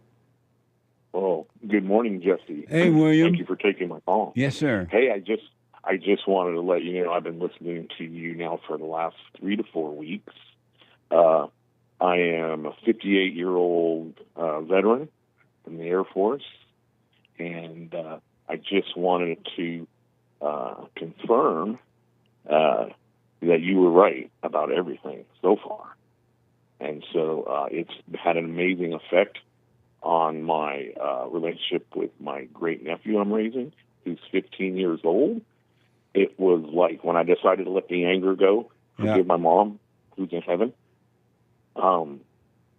it was like turning on a switch.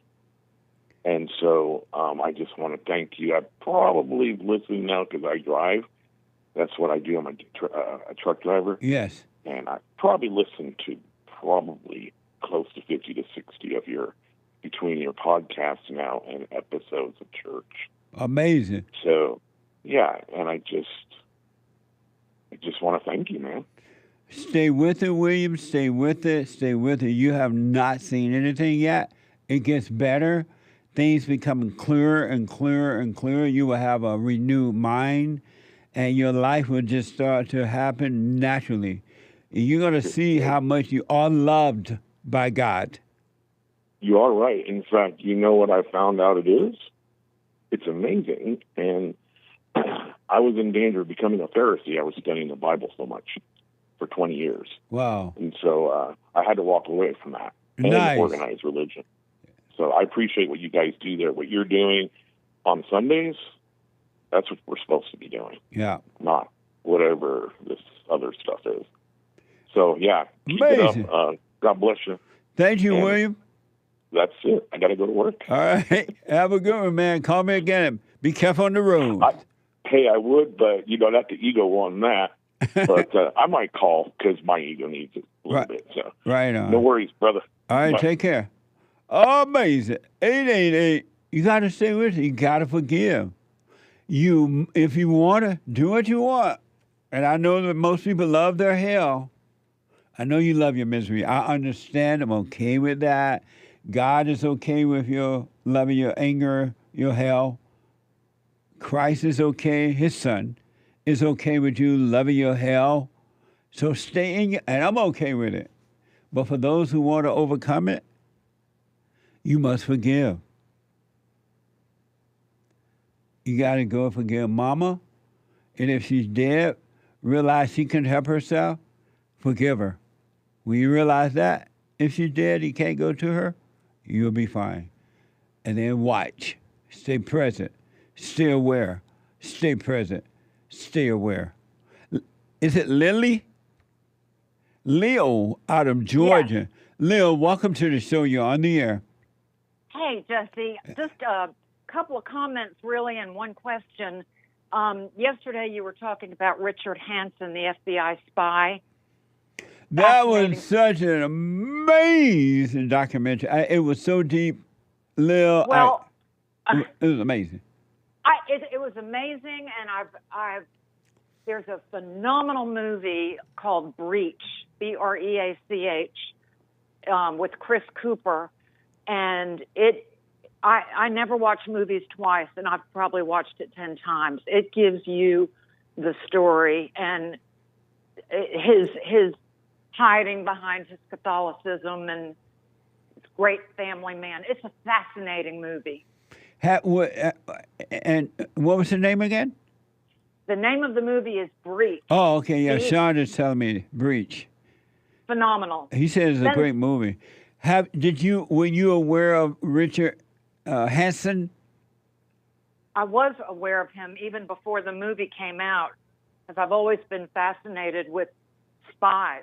And so this movie Breach is about Richard Hansen? Yes. Oh. It's the story. It's everything. Robert, not Richard, but Robert. Robert, I'm sorry. Yeah. Oh, I didn't know. Okay, I'm going to have to check it out then. I mean, it shows the best friend watching the movies that he takes of his wife in the bedroom, and it's fascinating. I'm going to have to definitely check it out. I like the people that were the FBI's and the friend and other that were telling the story about Robert Hansen. I like I appreciated their insight about it, and the stuff that they didn't understand. It was clear they didn't really understand it. Like when his friend got involved with the pictures with his wife, the friend felt really bad about it, but he didn't understand why he was motivated to get into it. And a lot of people don't understand what's really going on with him. Right. And you hit on something. It wasn't about the money for him. No. He was kind of a quote unquote nerd, and no one liked him in the office. He was very rude. Yeah. He was very pompous, but they put up with him because he was absolutely brilliant. Yeah. Yeah.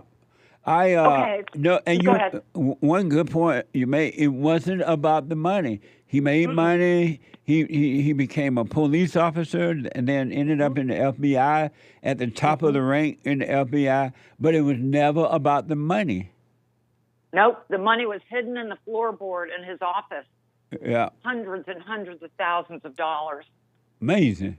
Well, Yep. I appreciate that, Liz. Thanks for telling me about it. And one more thing. Yes. You've hit it about women. We were fed a bill of goods. I'm 69 years old.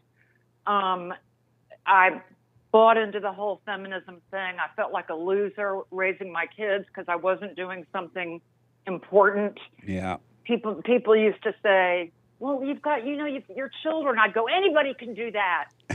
So I regret so much my blinding ambition.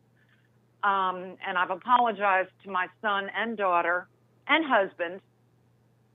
And then my question for you is, I really have lost most of my friends and a lot of my family. You and I talked about it on the phone. I was the Mother Teresa of employing friends and family. I remember now. Yeah. Yes. And so I made a couple of new friends, and I was so excited. They've dumped me quietly. They've ghosted me.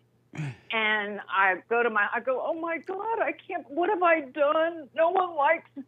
And just kind of wanted your comment on that. And does one approach someone and say, have I done something wrong? Or does one just let it go? Number one, let me ask, were you preaching at your new friends? Not at all. And were you nice to them? I was almost phony nice. That's the problem. And why were you that? Why were you doing that? Because I couldn't bear the thought of losing another friend. But then that's what made you lose them. And why is that so important to you? Why is it important to have a friend? It's not, since I've been listening to you and made my apologies to people in my life, it's not so important anymore. But I still have that lingering, God, what did I do? I took her here. I brought her food. I gave her, I own a little business. I gave her free products and free facials. And what have I done? This is your new friend? Yes. She took advantage of your weakness. She hates you. Speak to me more about that. I can handle that. She hates the fact that you're trying to buy friendship. You're trying to buy her as a friend, and that's what turned her off. And then she see how weak you are, and by trying to buy a friend, you're not. It is abnormal. You're not supposed to try to make any relationship work. You're not supposed to make a so-called friendship work. You're not supposed to try to make a marriage work. You're not supposed to try to make your children work. You're not supposed to try to make anything work. And when you stop trying, then life will become amazing because you won't be attached to anything, but yet you will have everything you need and then some. You got to cut that out, trying to make friendship work and stuff. You are being weak, and people don't like you for that. They're taking advantage of you. Okay. So when you hang out with people or you meet new people, don't be trying to make a friend. Don't think of this person, oh, this is my friend. Let me give her some flowers. Cut that out. It's weakness. It's hatred. It's not love. Okay. So Last question. Don't offer them anything. You just be you. Let them be themselves. have no expectation. Go out to dinner if you go to dinner or whatever. Have dinner, and when the dinner is over, they go their way and you go your way. Do not try to hold on to anyone or anything. You know, you said something interesting a while back. You said, don't put friend as a label. Yes. Can you? Friend is just a word. It's just a word. But the moment you attach that word to someone else, now it becomes expectation. Now you want something from this friend, and they want something from you. And if you don't get what you want, you're going to be angry. They don't get what they want, they're going to be angry. You put expectations on it, but if you never call it a friend, there will never be any expectation, and you'll have a friend for life. And you would treat each other well. And the same in a marriage. Marriages don't work because there are expectations from the husband and from the wife, and when you don't get them, you have a fight. Two devils start fighting, and the marriage is over. Yeah. I'm seeing that now. Yeah, so don't call it friend. When you meet somebody, hi, how you doing? And you find yourself hanging out with them, hang out. But don't be thinking, oh, I'm going to call Sally Ann tomorrow. This is my friend. Got it. Come on in. Let me give you all of what I have. I'm paying for a friend. Yep, I got it. Cut it out. Okay, one last question. Yes. The friends in my past, how do I forgive them? What are the words I use in my mind, in my prayer, to forgive them without seeing them? I don't need to see them. Right. You just wish them well. They know not what they do. Just as you were blind, they were blind, except you were waking up.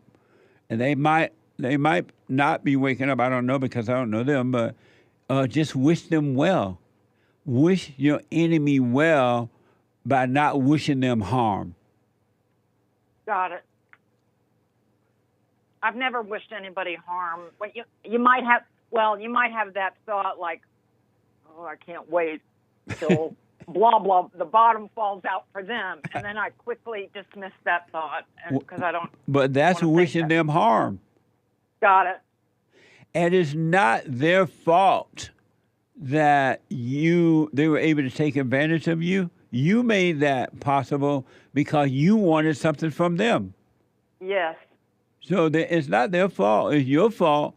You're responsible for your own world. You made that happen because you wanted something. Had you not wanted anything from them, they could not have taken anything from you. Whew. What a mess. That's a hard pill to swallow, yeah. And why is it so hard to swallow? Because you have to look at yourself and Yes. your motives. Yes. Absolutely. And I can clearly see that now that you say that, I did have motives. Yeah. You weren't as nice and bubbly and sweet as you pretended you were. You wanted something. No. I have a friend, and last thing, I'll let you go. He used to call it the Lil Show. He'd go, stop with the Lil Show and get real. Yep. Absolutely. Jesse, that was a thank you good so friend. That was a good friend Yep. for telling you that. He was wonderful. He died. He was 82. He just did. a wonderful friend. Yeah. Well, So anyway, thank you. Liz, cut it out. Yeah. Yes, sir. Cut it. Are you doing the silent prayer every morning, every night? Every morning, every night. Stay with it, all right? Yes, sir. All right, call me again. Thank you so much. All right. Thank you. Bye. Yeah, bye-bye. An honest lady, as long as she stay honest like that with herself, she'll be free. It'll get better and better. Let me go over to Germany. Heard around the world and talk to a first-time caller, Jameer, out of Germany. Jameer, welcome to the show. You're on the air. Hello, Jesse. Hey, Jameer. Yeah, I've called you actually like 2 years ago. You did? Yeah. Well, welcome back. Thank you. Yeah, it's been a long time since I've called you. Yes. But I've recently been listening to the show again. And actually, I've been like following you for a long time, and like it's also I liked following your advice with working that you have to keep a really good attitude with working and treating like all jobs as if it's your own business. Yes. And I've always been doing that, and now, like, without even asking for it, like I've had like an opportunity to do my own thing, and now I've reached a point where I have to like make a decision what I want to work.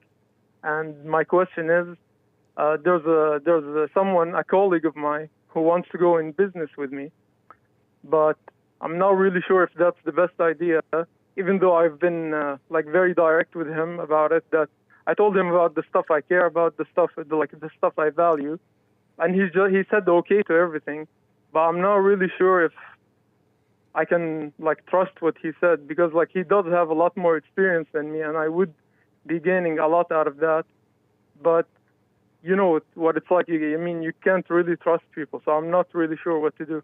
What does he bring to the table? Like he just has a lot more experience than me. He's done the business for a long time. So why does he want to go in business with you if he knows business? He's done it for a long time. Why does he want to go in business with you? Well, he can see that I'm like a very logical person, very reliable at work. That's why he wants to go in business with me, because he can see that I can be like, throughout the work that I've done, I've proven that I'm like a very stable and reliable person. But he's not. I mean, like, he's good at what he does, but he's very, like, he can get very emotional. He can't handle stress like very well. You know what I mean? So, here's what I would recommend. Do what you want. If you need his services for now, I would hire him maybe as a part-time worker, and that way you can use his service by hiring him like that. But I wouldn't go into business with him at this point, because he may bring all his personal issues on, where he will bring his personal issues with him, and you're going to have a lot of problems. But if you hire him, can you afford to hire him part-time or something? No, I can't afford to do that. It's either like I go into 50-50 with him, or like I either don't do it or do it on my own. But like the benefit of going 50-50 with him is that he's also going to have to pay for 50% of the expenses. So that's going to be like, he's going to have to be also responsible. But if I just hire him, I can't do that. That'll be a little bit too expensive for me. I understand. I'm not a big fan of partnership businesses, because people have so many hang-ups and problems, and they'll bring their problems into your business, and then they will hear you. Let's say you have your business, you love your business, you're doing your thing, but they may not care about your business as much as you will care. I'm not a big fan of that. I wouldn't personally recommend it, but if you feel like you have to do it or you want to do it, I would have a written agreement that if anything starts to fall apart, like the relationship as business people, that the business will end in a noble kind of a way. Some kind of way you have to protect yourself from him, because if he's emotional, you're going to have some problems. Hold on, buddy. Back in a moment. Thank you so much. The silent prayer. I'm 50 years old. At home, we have a 16-year-old, 14-year-old, and a 10-year-old. And I got to tell you, introducing the silent prayer to my family, instead of just sitting down and saying the same old prayer over and over again before we eat our meal, to just be silent, bringing all thoughts into captivity. Brother, that has been such a huge, huge blessing in our lives. I just want to encourage anyone to try that out. It's amazing to look around after we've done our silent prayer before we eat, to see the excitement in my kids' faces, like, oh yeah, Dad, I had a bunch today. Or the other one will be like, yeah, I had a couple things that I've been thinking about. It really takes root, Jesse, and so I want to thank you so much. And ever since then, it's been absolutely amazing. So thank you so much. You're welcome, Tony. Stay with it. Stay with it. Stay with it. You're going to know God and His love. It's going to be amazing, man.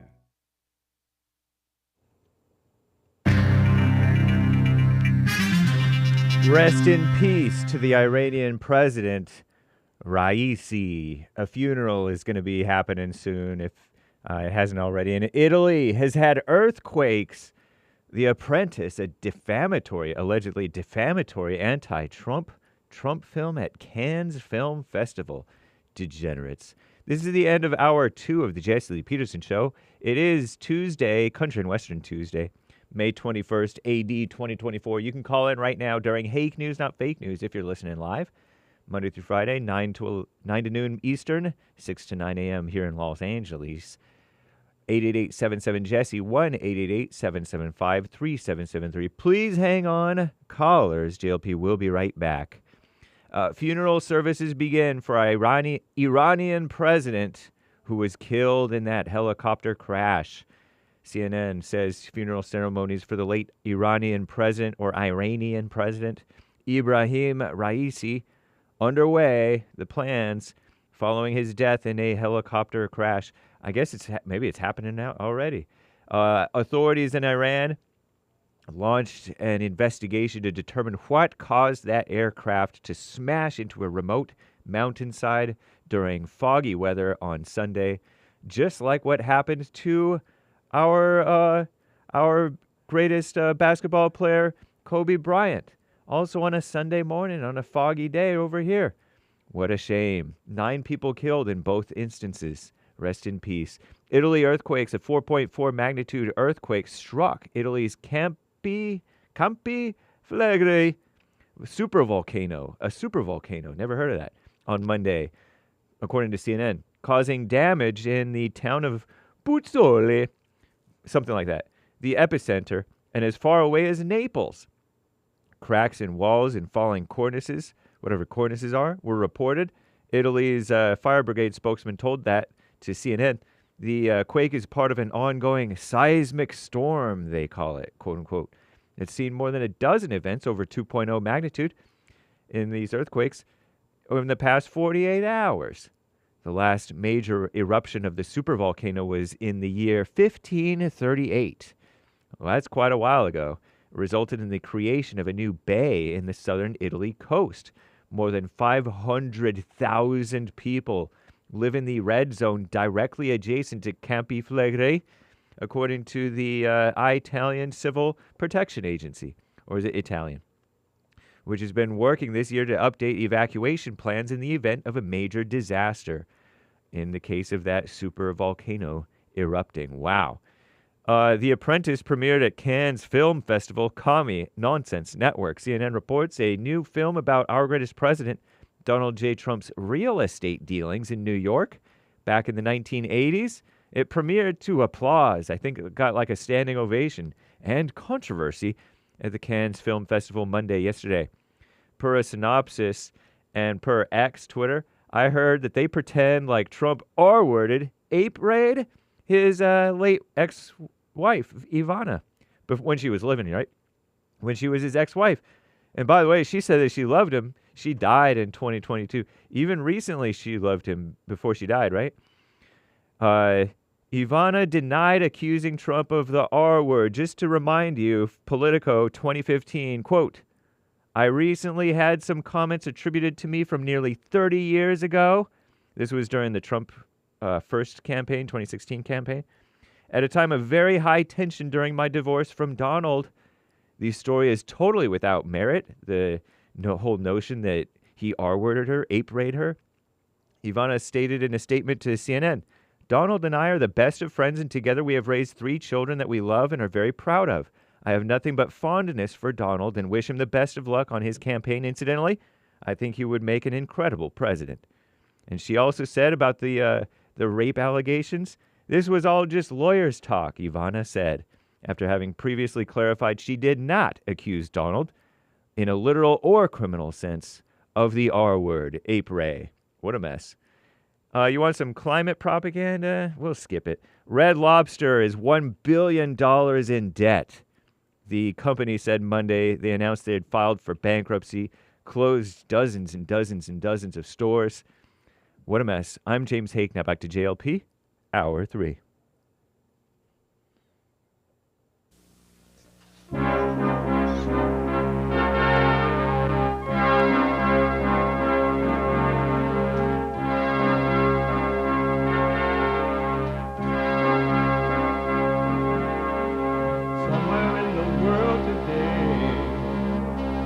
got to stand up strong. Ain't the truth about themselves to understand what went wrong. I know we can find a way. I know we can find a way. I know we can find a way to stand up, stand up, stand up.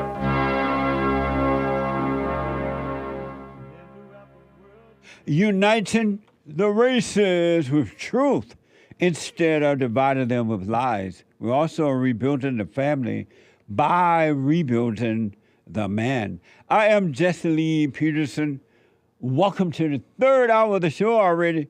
There is a line open. Somebody want to jump in there. We will try to move as many calls as possible. You can get involved by calling 888-7753-773. 888-77-JESSE. JESSE. And my biblical question for this week, the biblical question is, are you a self-worshiper? Are you a self-worshiper? Are you? Is you a self-worshiper? We have, you can listen to the show on your iPhone or iPad. If you're busy to sit and watch it now, you can podcast it later if you can't watch it live. But you can be listening live by calling the listen line on your cell phone or iPad at 641. No, not. It's not 641. That's the old number. 605. That's 605. 615-4131. That's 605-615-4131. And to donate and have your comments read out loud, go to buymeacoffee.com/JLP Talk or Jesse Lee, JLP Talk. buymeacoffee/JLPtalk.com/JLP Talk or Bond Cash App. Bond Cash App. It's Tuesday, and every Tuesday is country. And this is Trump. Western. And this is Trump, the Great White Hope. Country and Western Tuesday. Bring back, oh, bring back my country to me. Bring back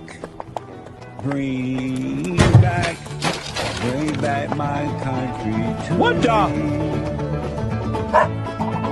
Who let the dogs out? Amazing. Amazing. 888-77-77. 888-7753-773. I want to go back to Germany real fast and talk to Jameer. I had to put him on hold there. He wanted to know about should he get a business partner or not. Jameer. Yeah. I cannot recommend that you get a business partner. That would have to be a decision you're going to have to make on your own. I would not recommend it. Again, I'm not a fan of business partner. I remember when I first started my first business that I had for 7 years, I started out at that time with a business partner because I was a beta, and I was afraid going into the business on my own, I think. And so, and this person, they were nice and everything, but they just didn't have the same drive and desire for the business because it wasn't their idea, it was my idea. My work and my drive was naturally in it, but they were not necessarily that into it the way I was. So I finally cut ties with them, and I've never gone into a business with anyone else again. I think I agree with you, but the only reason I'm thinking about getting a partner is because even the people that I would be buying the business from keep telling me that I'm still a little bit young, I don't have enough experience, that I shouldn't risk all my money like going into it and doing it on my own, and that it's better if I get a partner. He can at least take, he'll be responsible for half the risk. Well, if you do it, now I'm not telling you not to do it or to do it, but if you do it, make sure you have a written agreement that makes sense, that if you start tripping or something like that, you have to end it, the business partnership, that you're going to do it in a logical kind of way where you won't be hurt by it. Okay. Because if he's emotional and emotional people are evil, you're definitely going to have some problem with it. So make an agreement where if you need to end it, you can do it in an easy and simple way. Okay, I'll look into that. Yeah. I wish you well, man. Yeah, thank you, man. And congratulations, and good to hear from you. Yeah, always good to hear from you. Keep up the good work. Thank you. Okay. Amazing. Bye-bye. Bye now. I'm just not, angry people cannot be trusted. Angry people are evil, and it's just going to be a bunch of problems. They are emotional. Anybody that's emotional, an emotional person is an evil person. There's no love, no life. It's just problem because they're evil. And that's why marriages don't work and relationships don't work, because of all that emotion. And it's unfortunate in that emotion is being pushed as good in my country.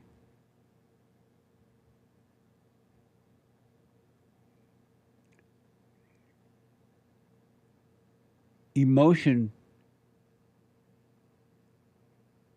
is not good.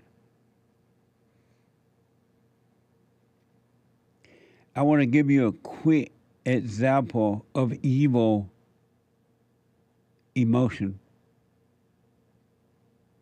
And it's never good, never, ever, ever, ever, never. Listen to me. I'm telling you the truth on this. Do what you want. It's never, ever, ever, ever, but never good to cater to a person's emotions. Man or woman emotions. Men tend not to be that way a lot. A lot are now because they have their mother's ways and they think that it's normal. But you should never, never, ever, ever, but never cater to an emotional person. And women got it bad. And they think that you're supposed to cater to their emotions. But when you do, you're catering to hell. You are catering to hell, and all you will ever get is hell. Emotions are not good. It's not good. An example of catering to emotions, the New York Post is reporting that AMC slaps good fellows with trigger warning for offensive content that includes cultural stereotypes. In the United States of America, can you believe that? Catering to emotions. Emotions are evil. The so-called good one and the so-called bad ones are evil.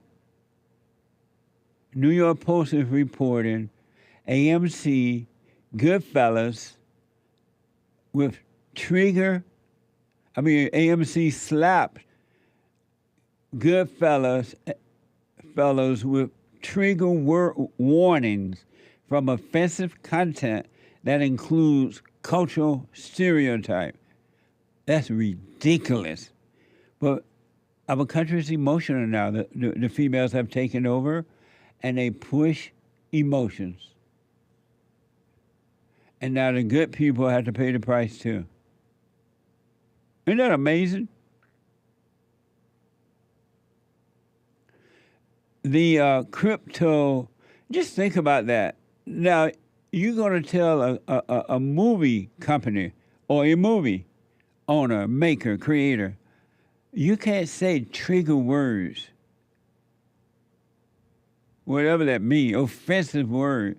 If a person is upset about the word, don't watch it. Just don't watch the movie, dummy. You don't have to watch the movie. These people should be able to say what they want in their movie, but you don't have to pay them to see their movie. Don't watch it. That's all to it. It's like, okay, I can't make what I want my movie to say because you're offensive. Why not stay home and don't watch it?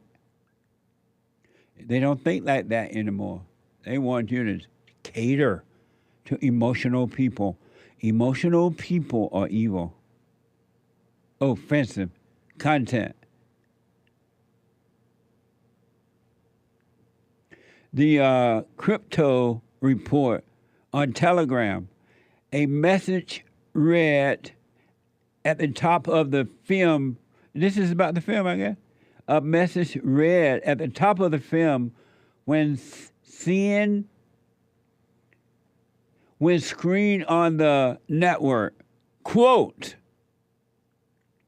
this film includes language and cultural stereotypes that are inconsistent with today's standards of inclusion and tolerance and may offend some viewers. What a shame. What a sad, sick world we live in. The weak people are controlling. The beta, weak people are in control of the strong. You had to put all that in your movie.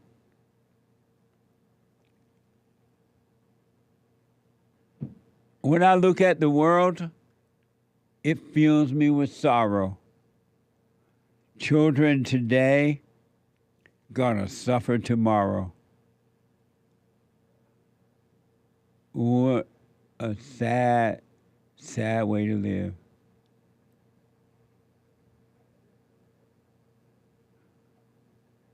I want to show you a nosy woman. Peeps text. A nosy woman. This is mind-blowing. But this is the kind of war we live in now, where the weak are ruling over the strong. Did you ever imagine that? It's like Black Lives Matter taking the police out and y'all say yes to it. Oh yeah, Black Lives Matter, it's racist. You can move the cops. And now we have total hood everywhere. Hood everywhere. Here's a nosy woman peep text. This is from Yahoo News, 2017. A plus-size woman. I mean, that means a fat lady. A big one. A fat woman. A big one. A plus-size model filmed.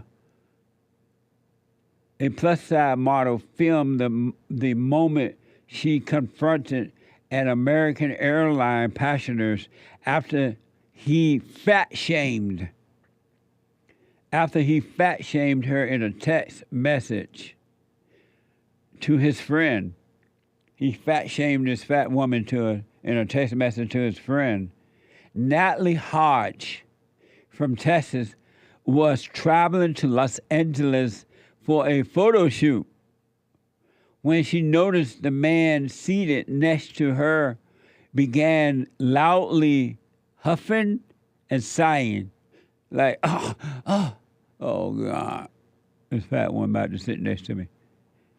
The 30-year-old said she had paid $91 for extra leg room, but found herself in a center seat, which did not help her flying fat. Which did not help her flying anxiety. She paid $91 for an extra leg room, but found herself in a center seat, which did not help her flying anxiety, not flying fat. It didn't help her flying fat either. Watch this clip, the first soundbite of the news story from TKR official on Telegram. Watch this. It's a confrontation on a plane between two passengers who were sitting next to each other. You know nothing about me by the size of my body. It happened on an American Airlines flight from Dallas to L.A. Natalie Hake, who is a plus-size model, says she immediately realized there'd be a problem with the passenger sitting next to her. As soon as I walk on the plane, I was met with this person that was just disgusted by the fact that I existed next to him. Natalie says as they waited for takeoff, she noticed the guy was sending out a text to a friend. Natalie decided to fight back, snapping this photo and sharing it with her 100,000 followers on Instagram. His friend writes, hopefully she didn't eat any Mexican food, to which the passenger replied, I think she ate a Mexican. Oh, God. So that's what she get for looking at his phone and tweeting out what he said. She had no business in his business. She had no business in his business. She gonna look at his phone and tweet out what he's tweeting. What do you expect? What the? That's funny. And here's the last soundbite on that from the, this is the cell phone video from Yahoo. Watch this. My name's Natalie. Hi, nice to meet you. I couldn't help but notice that before we took off, you were sending really horrible text messages about me to somebody. I wasn't. I have photos. Yes, you were. You said... They said something about, well, hope she didn't have any Mexican food, and you said, oh, she ate a Mexican. Well, if my flight doesn't take off the ground, you know why, and stuff like that. I saw the whole thing. Okay, I apologize. I was drinking, and I apologize. Yeah, just, you have no idea who you'll hurt with those kind of things. I apologize. You got me, and I was drinking, and I apologize. So you were drinking, okay. Wow, what a beta. He apologized. I was drinking, I apologize. I would have said, you had no business looking at my phone, bitch. What are you looking at my phone for? It ain't your business. Set your fat self down. I want to apologize. She had no business. If she had looked at his phone, she would have never known. Ain't no way I would apologize. She was nosy on his phone. And he's such a beta. He white. I apologize. I was drinking. You should never say things. You have no idea who feeling you hurt. You hurt your own feeling by looking at my phone, you fat heifer. Why is he apologizing for that?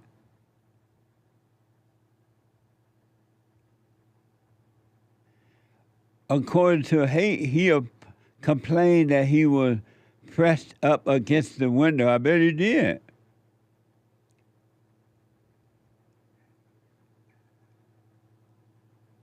I wonder if the anchor baby deal with this stuff on his flight. That he said he has to deal with it a lot on his flight on Fridays at 4 p.m. The anchor baby show.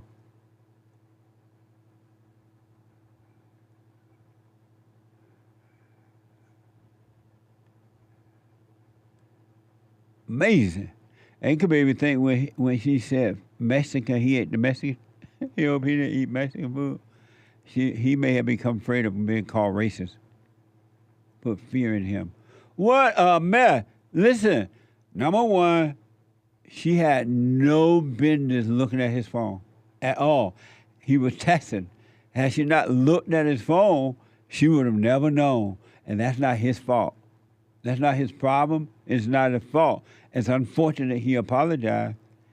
He had nothing to apologize for her about. What a mess. It's time to, baby, it's time to come home, come home. and she sent it out to her followers, then recorded her confrontation with him. Wow. That would have been the last time she done something like that. Had he dealt with her, had he told her how the cow ate the cabbage, she would have never done that again. It was her fault, not his. She was nosy. What a mess. Michael is the first time call out of California. Michael, welcome to the show. You're on the air. How you doing? All is well, Michael. Man, I was calling because I noticed that you always say that a man is a beta male when he care a little too much. But what do you feel about a man that don't have no feelings when it comes to, like family issues? I got 2 baby mamas, and I don't care about what neither one of them got going on. I just pay my child support and keep it pushing. Perfect. So you think that that's a bad thing when a man don't have feelings? No, that's the right thing. Oh, okay, cool. Well, then, I'm in the game. Long as I you, had to say no. long go ahead. as you're taking care of your kids, and are you able to see your children? 3 of them, because I got 3 with one with my ex-wife, and then I got 1 with the first. And when you say the you one- don't, 3 you of 'em don't, I haven't seen. and when you say you have no feeling, what do you mean? Maybe I'm not understanding what you mean. When I used to care at the end of the day prior to the divorce with my ex-wife, I had 3 children with her.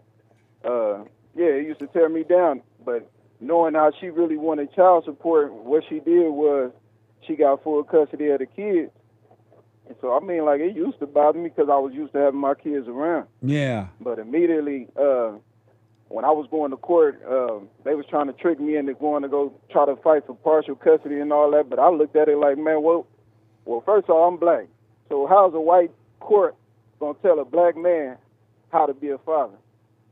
You can't tell me to go to court and then every other week I'm going to see my kids. I never let the white court tell me what type of father to be. Amazing.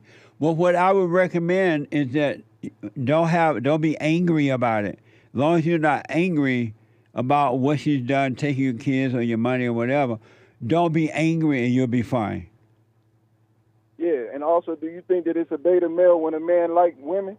Because a lot of these guys that you get on here, a lot of these dudes, they got a certain hatred for women. I ain't got no hatred for women. Well, but they're waking up to the fact that all men hate women because they hate their mothers, and they end up getting involved or marrying women that are just like their mothers, and they repeat the same cycle that their father and mother went through because they have not overcome their mothers. But when they forgive their mothers, they will no longer be attracted to that kind of spirit. And if they should get married, the right woman given to them by God will be put into their lives, and they will have a marriage that will last until death do you part, because you wouldn't be marrying your mother. Yeah, but in my case, I left home at 16 and ain't never been back. I don't have no resentment for my mother or my father. Have you forgiven her? Yeah, immediately. I didn't care. I wanted to leave. I was ready to be on my own and be a man. I had, my father, I never witnessed my mother and father together, so you couldn't miss something that you never had. Oh, I see. So I never longed to have a father, but I did have, my grandfathers on both sides. They was around. My uncles were around, and, my friends who had fathers in their life, they cared for me like I was their own son, too. So I never really longed to have a father. I didn't have no poor me spirit. So did you know your father? I know exactly who he is. I forgave him. How am I gonna be mad at him for something that I wasn't around for? And did you tell him that? Yeah. That you forgave him? I told him that. Yeah, I told him that when I first got on my own, when I had my first child. I had my first child at 21. I told him that then. And did you forgive your mother for the mistake she made with you? What mistakes you think she made? She didn't make any mistakes at all? No, I looked at it like a woman doing what she got to do in order to raise her child. I wasn't around my mom all the time, so I wasn't much of a mama's boy. Oh, I see. Amazing. So it didn't really bother me. Well, as long as you stay away from the anger, Michael, you'll be fine, all right? Yeah, but I like women. I don't want to have one wife. You think that that's beta male behavior? I got myself together mentally, physically, spiritually, financially. I don't need no woman for nothing. except for one thing. But you say you want more than one wife? I don't want no wives. I like women. Oh, I see don't what want to you have to said. get married in order to deal with a woman. So you don't I want want a to. woman to be yeah, because I look at a lot of guys at the end of the day. So you don't want to get married anymore? No. Oh, okay. What's the fun in that? What's the honor in getting married? Do we have to get married to a woman in order to make her feel good and for her to make us feel good? No, you don't. You absolutely don't. But I got to run, Michael. Thank you for your call. Call me again, buddy. All right, brother. Okay. 888-7753-773. Let me go to a first-time caller out of Georgia. Georgia, oh, my. Mark. A first-time caller out of Georgia. Welcome to the show. Can you hear me? No, you sound way away. I hear you, but... Jesse, my phone's messed up. All right. Hold on, buddy. Don't hang up. I'm going to let the guys out there handle that. Let me go to a first-time caller out of Colombia. Manuel, all the way from Colombia. Manuel, welcome to the show. You're on the air. Hi, Jesse. How's it going? All is well, Manuel. Thanks for calling. Thank you, sir. I'm watching here your show since a while, but I have a question for you.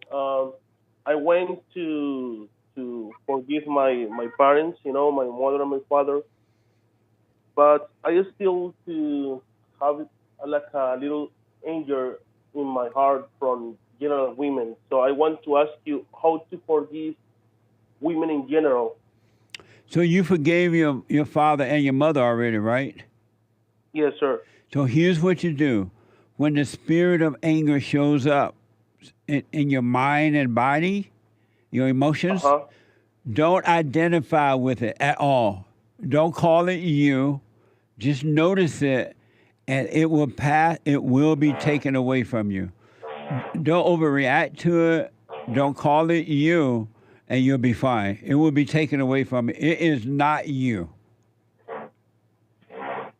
Okay, because I feel when some women want to control, I feel like a little anger in my heart. I don't know. Yeah, I understand that. What's going on? Right. When you see that, just see it, but don't do anything about it.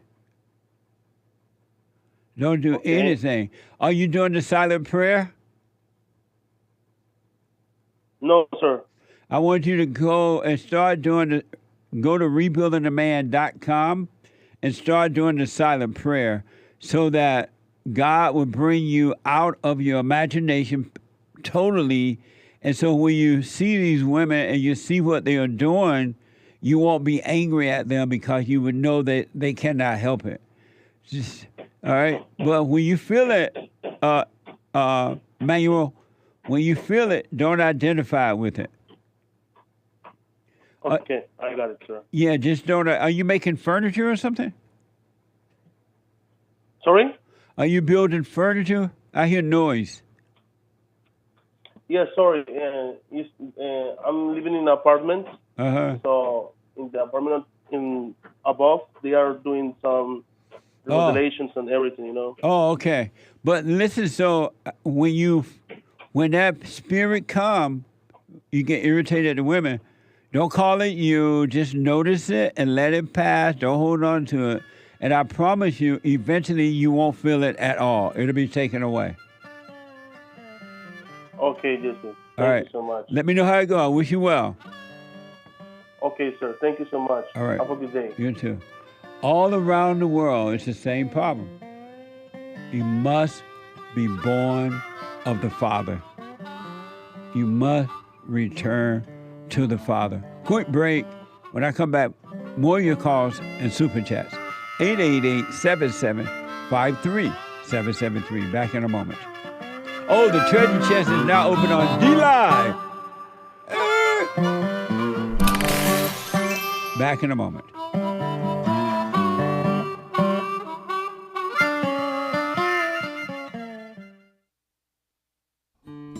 We have a counseling service, and I have to admit, thanks to God, it is the best counseling service on this side of heaven.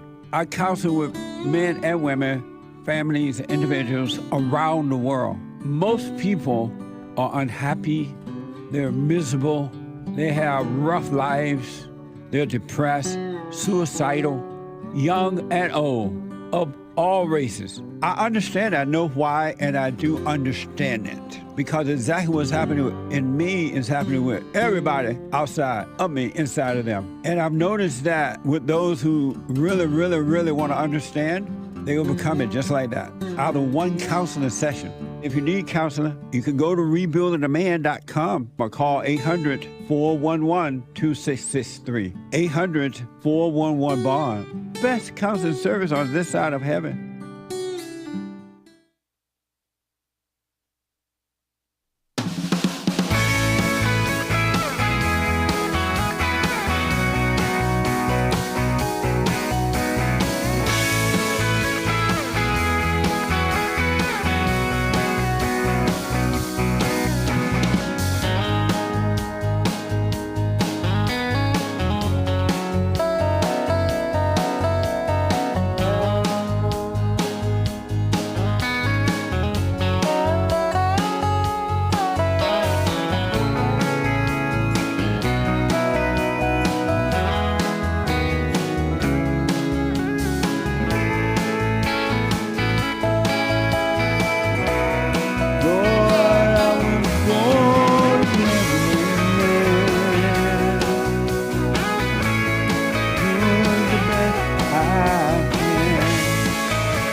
Welcome back. 888-7753-773. 888-77-JESSE. Couple quick announcements. Number one, at the top of this hour, the Hake Report.com. Hake, the Hake Report, from 9 to 11 a.m. Pacific time. And then after the Hake, the report, Joel Friday TV, he black. Joel Friday TV at 11 a.m. And at 12 noon, after the Joel Friday TV, the American Anchor Baby. The American Anchor Baby. Energy given to him by God. And he has a family, a real live family. They were on my show. They were here visiting from Canada. And I enjoyed them. They were funny. They were nice. It was fun. Podcast my show and you'll see the American Anchor Baby family, a real live family. He didn't come from an egg, at least not a chicken egg. The American Anchor Baby. And then don't forget to follow us. Follow us on cozy.tv/JLP. Cozy.tv/JLP. And JLP Talk on X. JLP Talk on X. Jesse Lee Peterson on Instagram. And Rumble.com. Rumble. You got to know how to Rumble.com/Jesse Lee Peterson. I mentioned Cozy, right? Cozy.tv/JLP. All right. That's the lineup. Let me go quickly back to the phone. Let me try Mark again, a first-time call out of Georgia. Hey, Mark, let's try it again. Hey, Jesse, how you doing? That is much better. Can you hear me now? Loud and clear. Well, listen, I'm a liberal. Do you like talking to liberals, or do you not like liberals? I love liberals. Do you? Oh, okay, yeah. well, that's good. So are you, Jesse, do you consider yourself a Christian? No. No, okay. Well, then who do you think Jesus is? The Son of God. Do you think Jesus is God or just the Son of God? The Son of God. So you don't think he is God. He's just the Son of God. The Son of God. God is God and Jesus is right. Jesus. Do you believe the God and the Son and the Holy Spirit, or you think those are three separate entities, not one? God is God, Jesus is Jesus, and the Holy Spirit is the Holy Spirit. Are you a Christian or something? I am. I'm a liberal Christian. And what does that mean to be a liberal Christian? To me, it believes accepting people for who they are, for understanding that God loves everyone, in their own way, and they're, in other words, God loves the gay person, the trans person, He loves you and me and everybody. He's a loving God. Do you love everyone? Yeah, of course. You love everyone? Yes, I do. You love white people? I am a white person, yeah. You love... do you love... I don't love all white people. I'm just joking. Do you love white people? Yes, of course. Do you love Donald, the Great White Hope? Do I love Donald? I mean, that's a very tricky question. I don't like him. Do you love... I didn't ask if you liked him. I asked, do you love the Great White Hope, Donald Trump? Well, from a God perspective, the answer is yes. Do you love Donald Trump? Yes. Okay. Nice. Nice. Yes, amazing. Isn't that amazing? You love the Great White Hope. Most liberals hate him. But I don't like his behavior, his actions, his, those kinds of things. Like a lot of people I'm sure you talk to. You live in California. I know you know what I'm talking about. So. Do you agree with me that Donald Trump is the Great White Hope? No. You don't agree with that? No, that's just a ridiculous thing that you say. Why is you don't that? believe that either.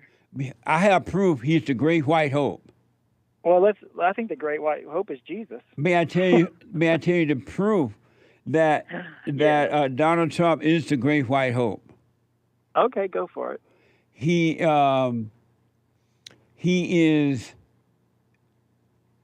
smart. Not true. Go ahead. You know he's dumb. You know he can't put his sentence together. He's smart. He was an amazing president the first time around. Somewhat. He did some good things. And he's white. Well, that doesn't mean anything. I'm white. But I'm talking about Donald Trump. When we're talking about Chef, I think Donald Trump is actually orange. Let me ask you, why don't you... You should have laughed on that one. Come on. You say he's orange? Yeah, he's not white. Oh, his hair is orange. His face is orange. His hands are white. Do you think... Are you happy that he put America first? No, that's ridiculous. You're not happy he put America first and he's giving back the power to the people? I think that we live in a global society and that we must realize that we live in a global society. So America, he didn't put America first. We still trade with China. We trade with everyone. He didn't, that's all talk. Are you happy that he put America first? I don't think he did. So that's my answer. So I don't think he did. Are you happy that he's giving back the power to the people? How does he do that? By letting them work and vote and live what they want and do what they want and be themselves. Well, that's not true. He doesn't let people do what they want. What do you mean? Because he put 3 Supreme Court justices on that overturned Roe versus Wade. So he doesn't do that. If you're saying what you're saying is true, then he would be pro-choice. He doesn't care if you want to kill your baby or not. Well, he brags about overturning Roe versus Wade. But he's looking out for those people that don't want to kill their children. He's looking out for those women that don't want to kill the man's children in the womb. So you think Roe versus Wade being overturned was good? Well, it wasn't overturned. It was just given back to the states. Right, I agree. The women can still kill the baby and children. The man's I know that, children. But when I'm asking you, do you agree with that, or do you think they should have left it alone? No, they should have given it back to the state and let the people decide. Well, I hear you on that, but like the state you live in, California, decided, hey, you can do whatever you want. Like Hey, before that, they was up to like 24 weeks. they So just now it's whatever. right, and it's unfortunate because we have a liberal government in California, so you have that kind of stuff going on. Right. Are you So for that's not abortion? I'm for a woman's right to choose, yes. Are you for killing you think a woman should have the right to kill the man's baby in the womb? I think that people should have the right to live their own life, yes. the No, way they that's want not. to. I asked, do you think that a woman should have the right to kill the man's child in the womb? I think that's probably a choice between the two individuals because he helps make the baby too, so yeah. Do you think that a woman has the right to kill the man's child in the womb? Not without his permission. And do you think she has a right if she had his permission? Yeah, that's a tough one. I think up to a certain amount that should be legal, yes. Not up to, obviously, the third trimester. Right. Do you think she should have the right if the father say okay and she want to kill the man's baby in the womb and the father agree with her, do you think she should have the right to do that? If the state she lives in allows it. You just said went right to the states, and people in those states make those decisions. Do you think she should have the right to kill the man's baby in the womb if the father agreed with it? Yeah, sure. And who gave her the right to kill the baby in the womb? Her mind. But not God. Did God give her the right to do that? No. And if the right didn't come from God, then it must be evil. Yeah, that's a good way to look at it, and I agree. And so you agree with evil, that evil should give the woman the right to kill God's creation in the womb? Well, evil gives us the right to do all kinds of stuff. Like you called that woman fat. And you said you would have called her the B word, but that is evil. No, I was saying, you bitch, what you doing looking at my phone? I didn't tell you to I look at my know. Isn't that amazing? Well, but no, that's my point. Isn't that amazing though? You gotta say that's amazing. You choose Isn't evil that things, amazing? and then that is amazing. That is amazing. Amazing. Amazing. Amazing.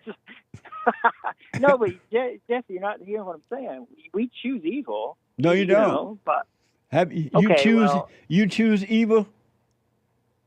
You choose evil. No, man, I'm talking about you, not me. I'm talking about you. Do you choose evil? Sometimes, yeah, of course. And why do you choose evil sometimes? Because evil exists and it is around me. And why do you choose it? Because I'm in a flesh body and I'm not perfected in the spirit. You think that you can't help but choose evil? At times, not all the time. But why at times you choose it? Because you do too. We all do. No. Everybody Why does. do you Why do you choose it? Because you're not perfect. We're not Mark, perfect. why do you at time choose evil?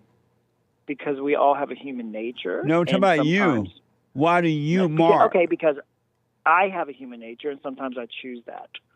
Have you forgiven your mother? Oh, yeah. Absolutely. You told her? Yeah, when I was 35. You told her you forgive her? I did. What did she say? And we were in a counseling session, and I said, I was going through all kinds of things in my life. Yeah. And, that came up, and we had that discussion. So do you wish you wish Donald Trump well in what's happening with him right now? He should be giving a fair trial, just like anybody. Yeah, he's a person. Do you wish him well? Yeah, of course. And I wish you well. I wish everybody well. Yeah. Are you going to be voting for him? No. Mark. Hello. Mark. I'm voting for RFK Jr. Mark, are you voting for Hello. Trump? Be honest. I'm voting for RFK Jr. I just told you. But RFK Jr. can't make America great. Only Trump can do that. Well, last time I checked, America is not great. And he was the president for 4 years, in case you forgot. What's not great about the Great White Hope? About America? What's not great about America right now, present tense? Yeah. I mean, I'm not a fan of Joe Biden, so What's not All great about America? what's not great about America? I'm not a fan of the Christian religious stuff, like the churches. Why Actually, I like does what it? you do, Jesse. I like what you do. I watch you on TV on your church, whatever, your church setting Right. that you do. Right. I like what you do. What you do, I think, is the way church should be done. Thank you. Yeah, you're welcome. I love what you do because you allow other people to have an opinion and a thought, and you ask questions. And that's where our churches need to be, not this guy on a stage and I Bible agree. something, Yeah. all that kind of stuff. I Yeah. totally agree. But Mark, I want you to call me again, but I gotta ask us you one more time. Yeah. Are you voting for the Great White Hope? I might do it just for you, Jesse. Right on. That's what I'm talking about. Amazing. When you vote for the Great White Hope, you will no longer be a bear. You will be an alpha male, not a beta male. Hey, Jesse, am I an alpha or beta? When you vote for the president, you're I'm alpha male. I'm gonna vote for Trump. I'm gonna vote for Trump. Alpha male. Yes. That's all I want, baby. That's right. All right, call me again, Mark. Great call. Thanks, Jesse. See ya. All right, buddy. I'm looking at this clock and it's going like 90 going north. Let me go quickly to Jay, a first-time call out of Florida. Hey, Jay, welcome to the show. You're on the air. Hello? Hey, Jay. Hey, how are you? All is well, sir. Welcome to the show. Man, I know that we got a couple of minutes, but I don't know if I could squeeze it in at that short amount of time. Let's give it a good try. Go ahead. I was just wanting to ask you some advice about how to stay out of my thoughts, and I guess I got a girlfriend that I've been going through things with, and I'm just like always in my thoughts, wondering if it's gonna work out, if it's not gonna work out, and like I guess when I feel like I could move forward and get away from that like toxic relationship, something holds me back, and I feel like maybe like once we're about to end or something, I get in my thoughts and I pull back, and I don't know. I just feel like I wanted to ask you, like, how do I get out of those thoughts of like like if I'm making the right decision? The way you get out of them is stop believing that they are you.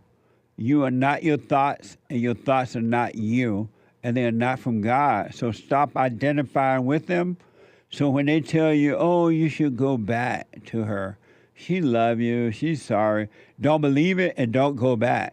All thoughts are all lies all the time, because I want you to think about this. A thought or thoughts are just thoughts. That's all it is. They have no meaning. There are no solution in thoughts. There are no never any good outcome in thought. They never have the answer. They're just thoughts only, and they're not yours. So when it comes, just watch it and let it pass, and don't call them you. And do not do anything that they tell you to do, and you'll be fine. If they say go back to her, don't. Just don't go back. And then the pain will come with the thought, because it's trying to control you. They're evil. And when the pain comes, it's only because you believe the thought, oh, you should go back. It's going to work this time. It's not going to work. It's just a thought. And a thought is just a thought. Stop believing it, and after a while, you will live a life without thinking. Yeah, that makes sense. Because every time I feel like, okay, like we're about to end, then I get emotional, start missing her. Then before it gets too late, I'm like, maybe I should go back. And then once we get back, it only takes like a day or two, and then we're back at it arguing every day, and it's just two devils arguing, and it's never going to get better. Yeah. Don't stop going back. Block her. Don't call her.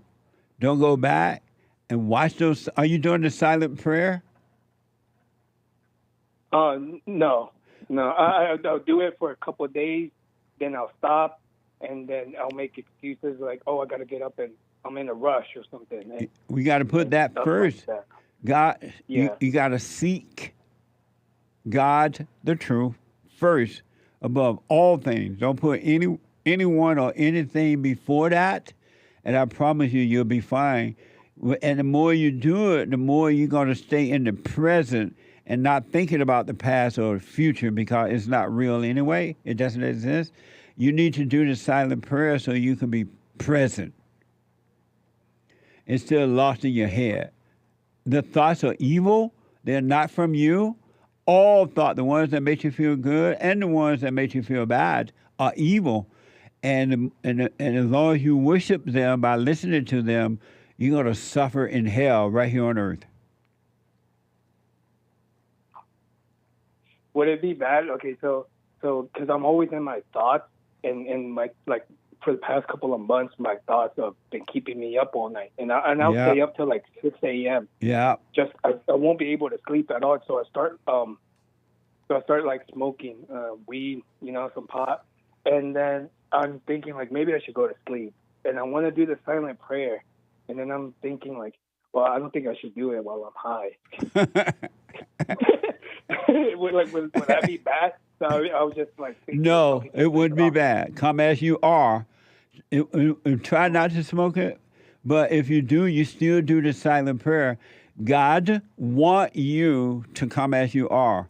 A pothead in fear, doubt, worry, anxiety, whatever you have, bring that unto him, and he would take that away from you. He will save you from all of the darkness. So no, if you happen to get high before, you still do the silent prayer, even if you're high.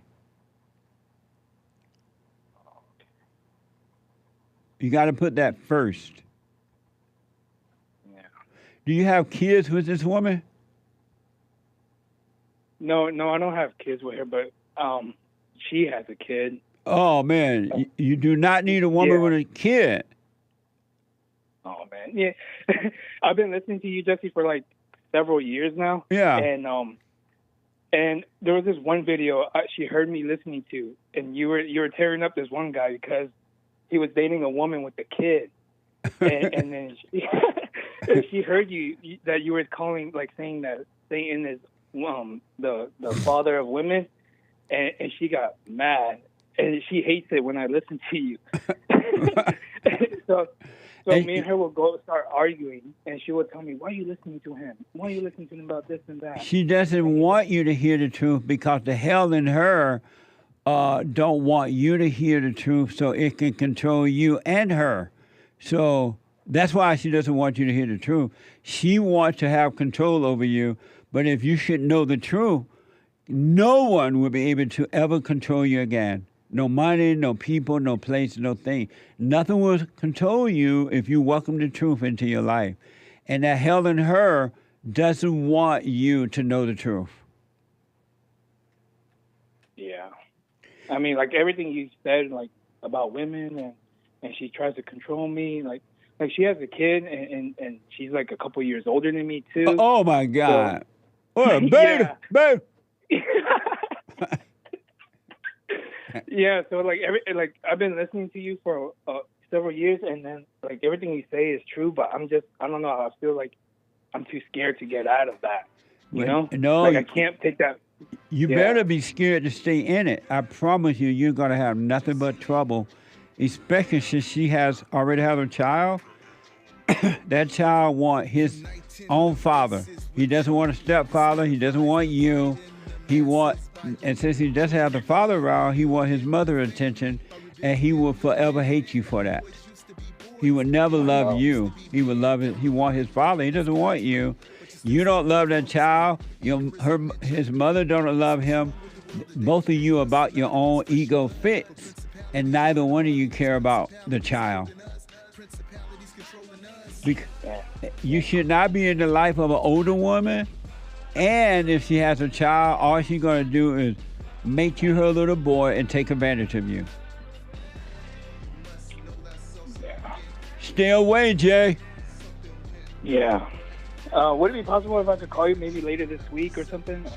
I had a few more things I wanted to ask. On the show or counseling? On the show. Yeah, you can call me back. Call me back. Okay, I'll try to reach you tomorrow. Okay. But do the All right, silent Jesse. prayer, all right? I will, Jesse. Thank you. All right, buddy. I appreciate it. All right. Take care. All right. I am so out of time. The first thing tomorrow, if the Lord is willing and the creek don't rise, we're going to complete the super chats that we did not get to. And we're going to take the calls we missed and get on the straight and narrow path. Stay there, stay there, stay there. You will not regret it, folks. You're in your hell. Don't love hell. Come out of your hell. Stay out of your hell. Hell is hell. It's not heaven. Forgive your mothers and your fathers. Do the silent prayer and stay on that path, all right? The Hake Report is coming up now. TheHakeReport.com. And after the Hake Report, Joel Friday TV. Be black. Joel Friday TV at 11 a.m. And then American Anchor Baby at 12 Pacific time. Thank you all for your support. We will finish all the super chats that we did not get to today. I'm out of here. Jonah, a first time call out of South Carolina or North Carolina. Donald, a first time caller out of New York. And the caller just dropped. I'm out of time. I'll be back tomorrow if the Lord is willing. And the creek don't rise. Take care, folks. Amazing! Amazing.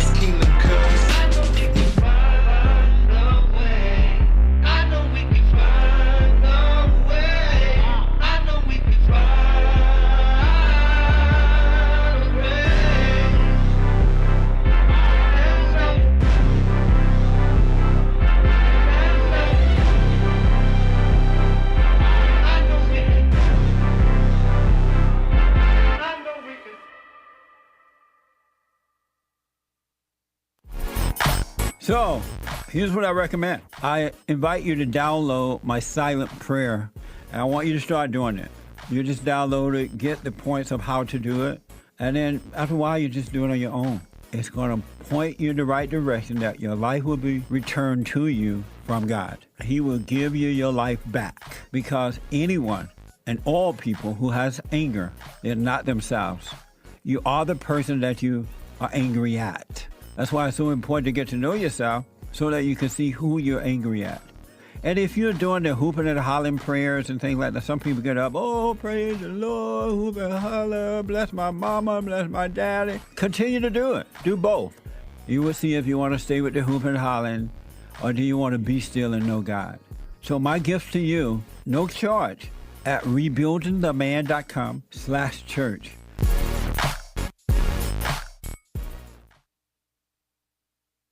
I noticed after a while that when these guys overcome their anger, they have amazing ideas about starting a business, but because they've been told that if you don't get a loan from the bank, or if you don't have a 5-year plan, or if you don't do this, and it's just simply not true, it's the first step. With faith, then all things are possible. So, but the most important thing is to return to the Father. That yearning that you have, that emptiness, that void, is not for more stuff. It's not for more friends. It is a return to the Father, because there's no way you can return to God and be angry at your earthly father. So thank you all so much, right? People around the world donated to Bond at rebuildingtheman.com, or they call 800-411-2663, and we're still committed to pointing the right way for men and women to return to the Father.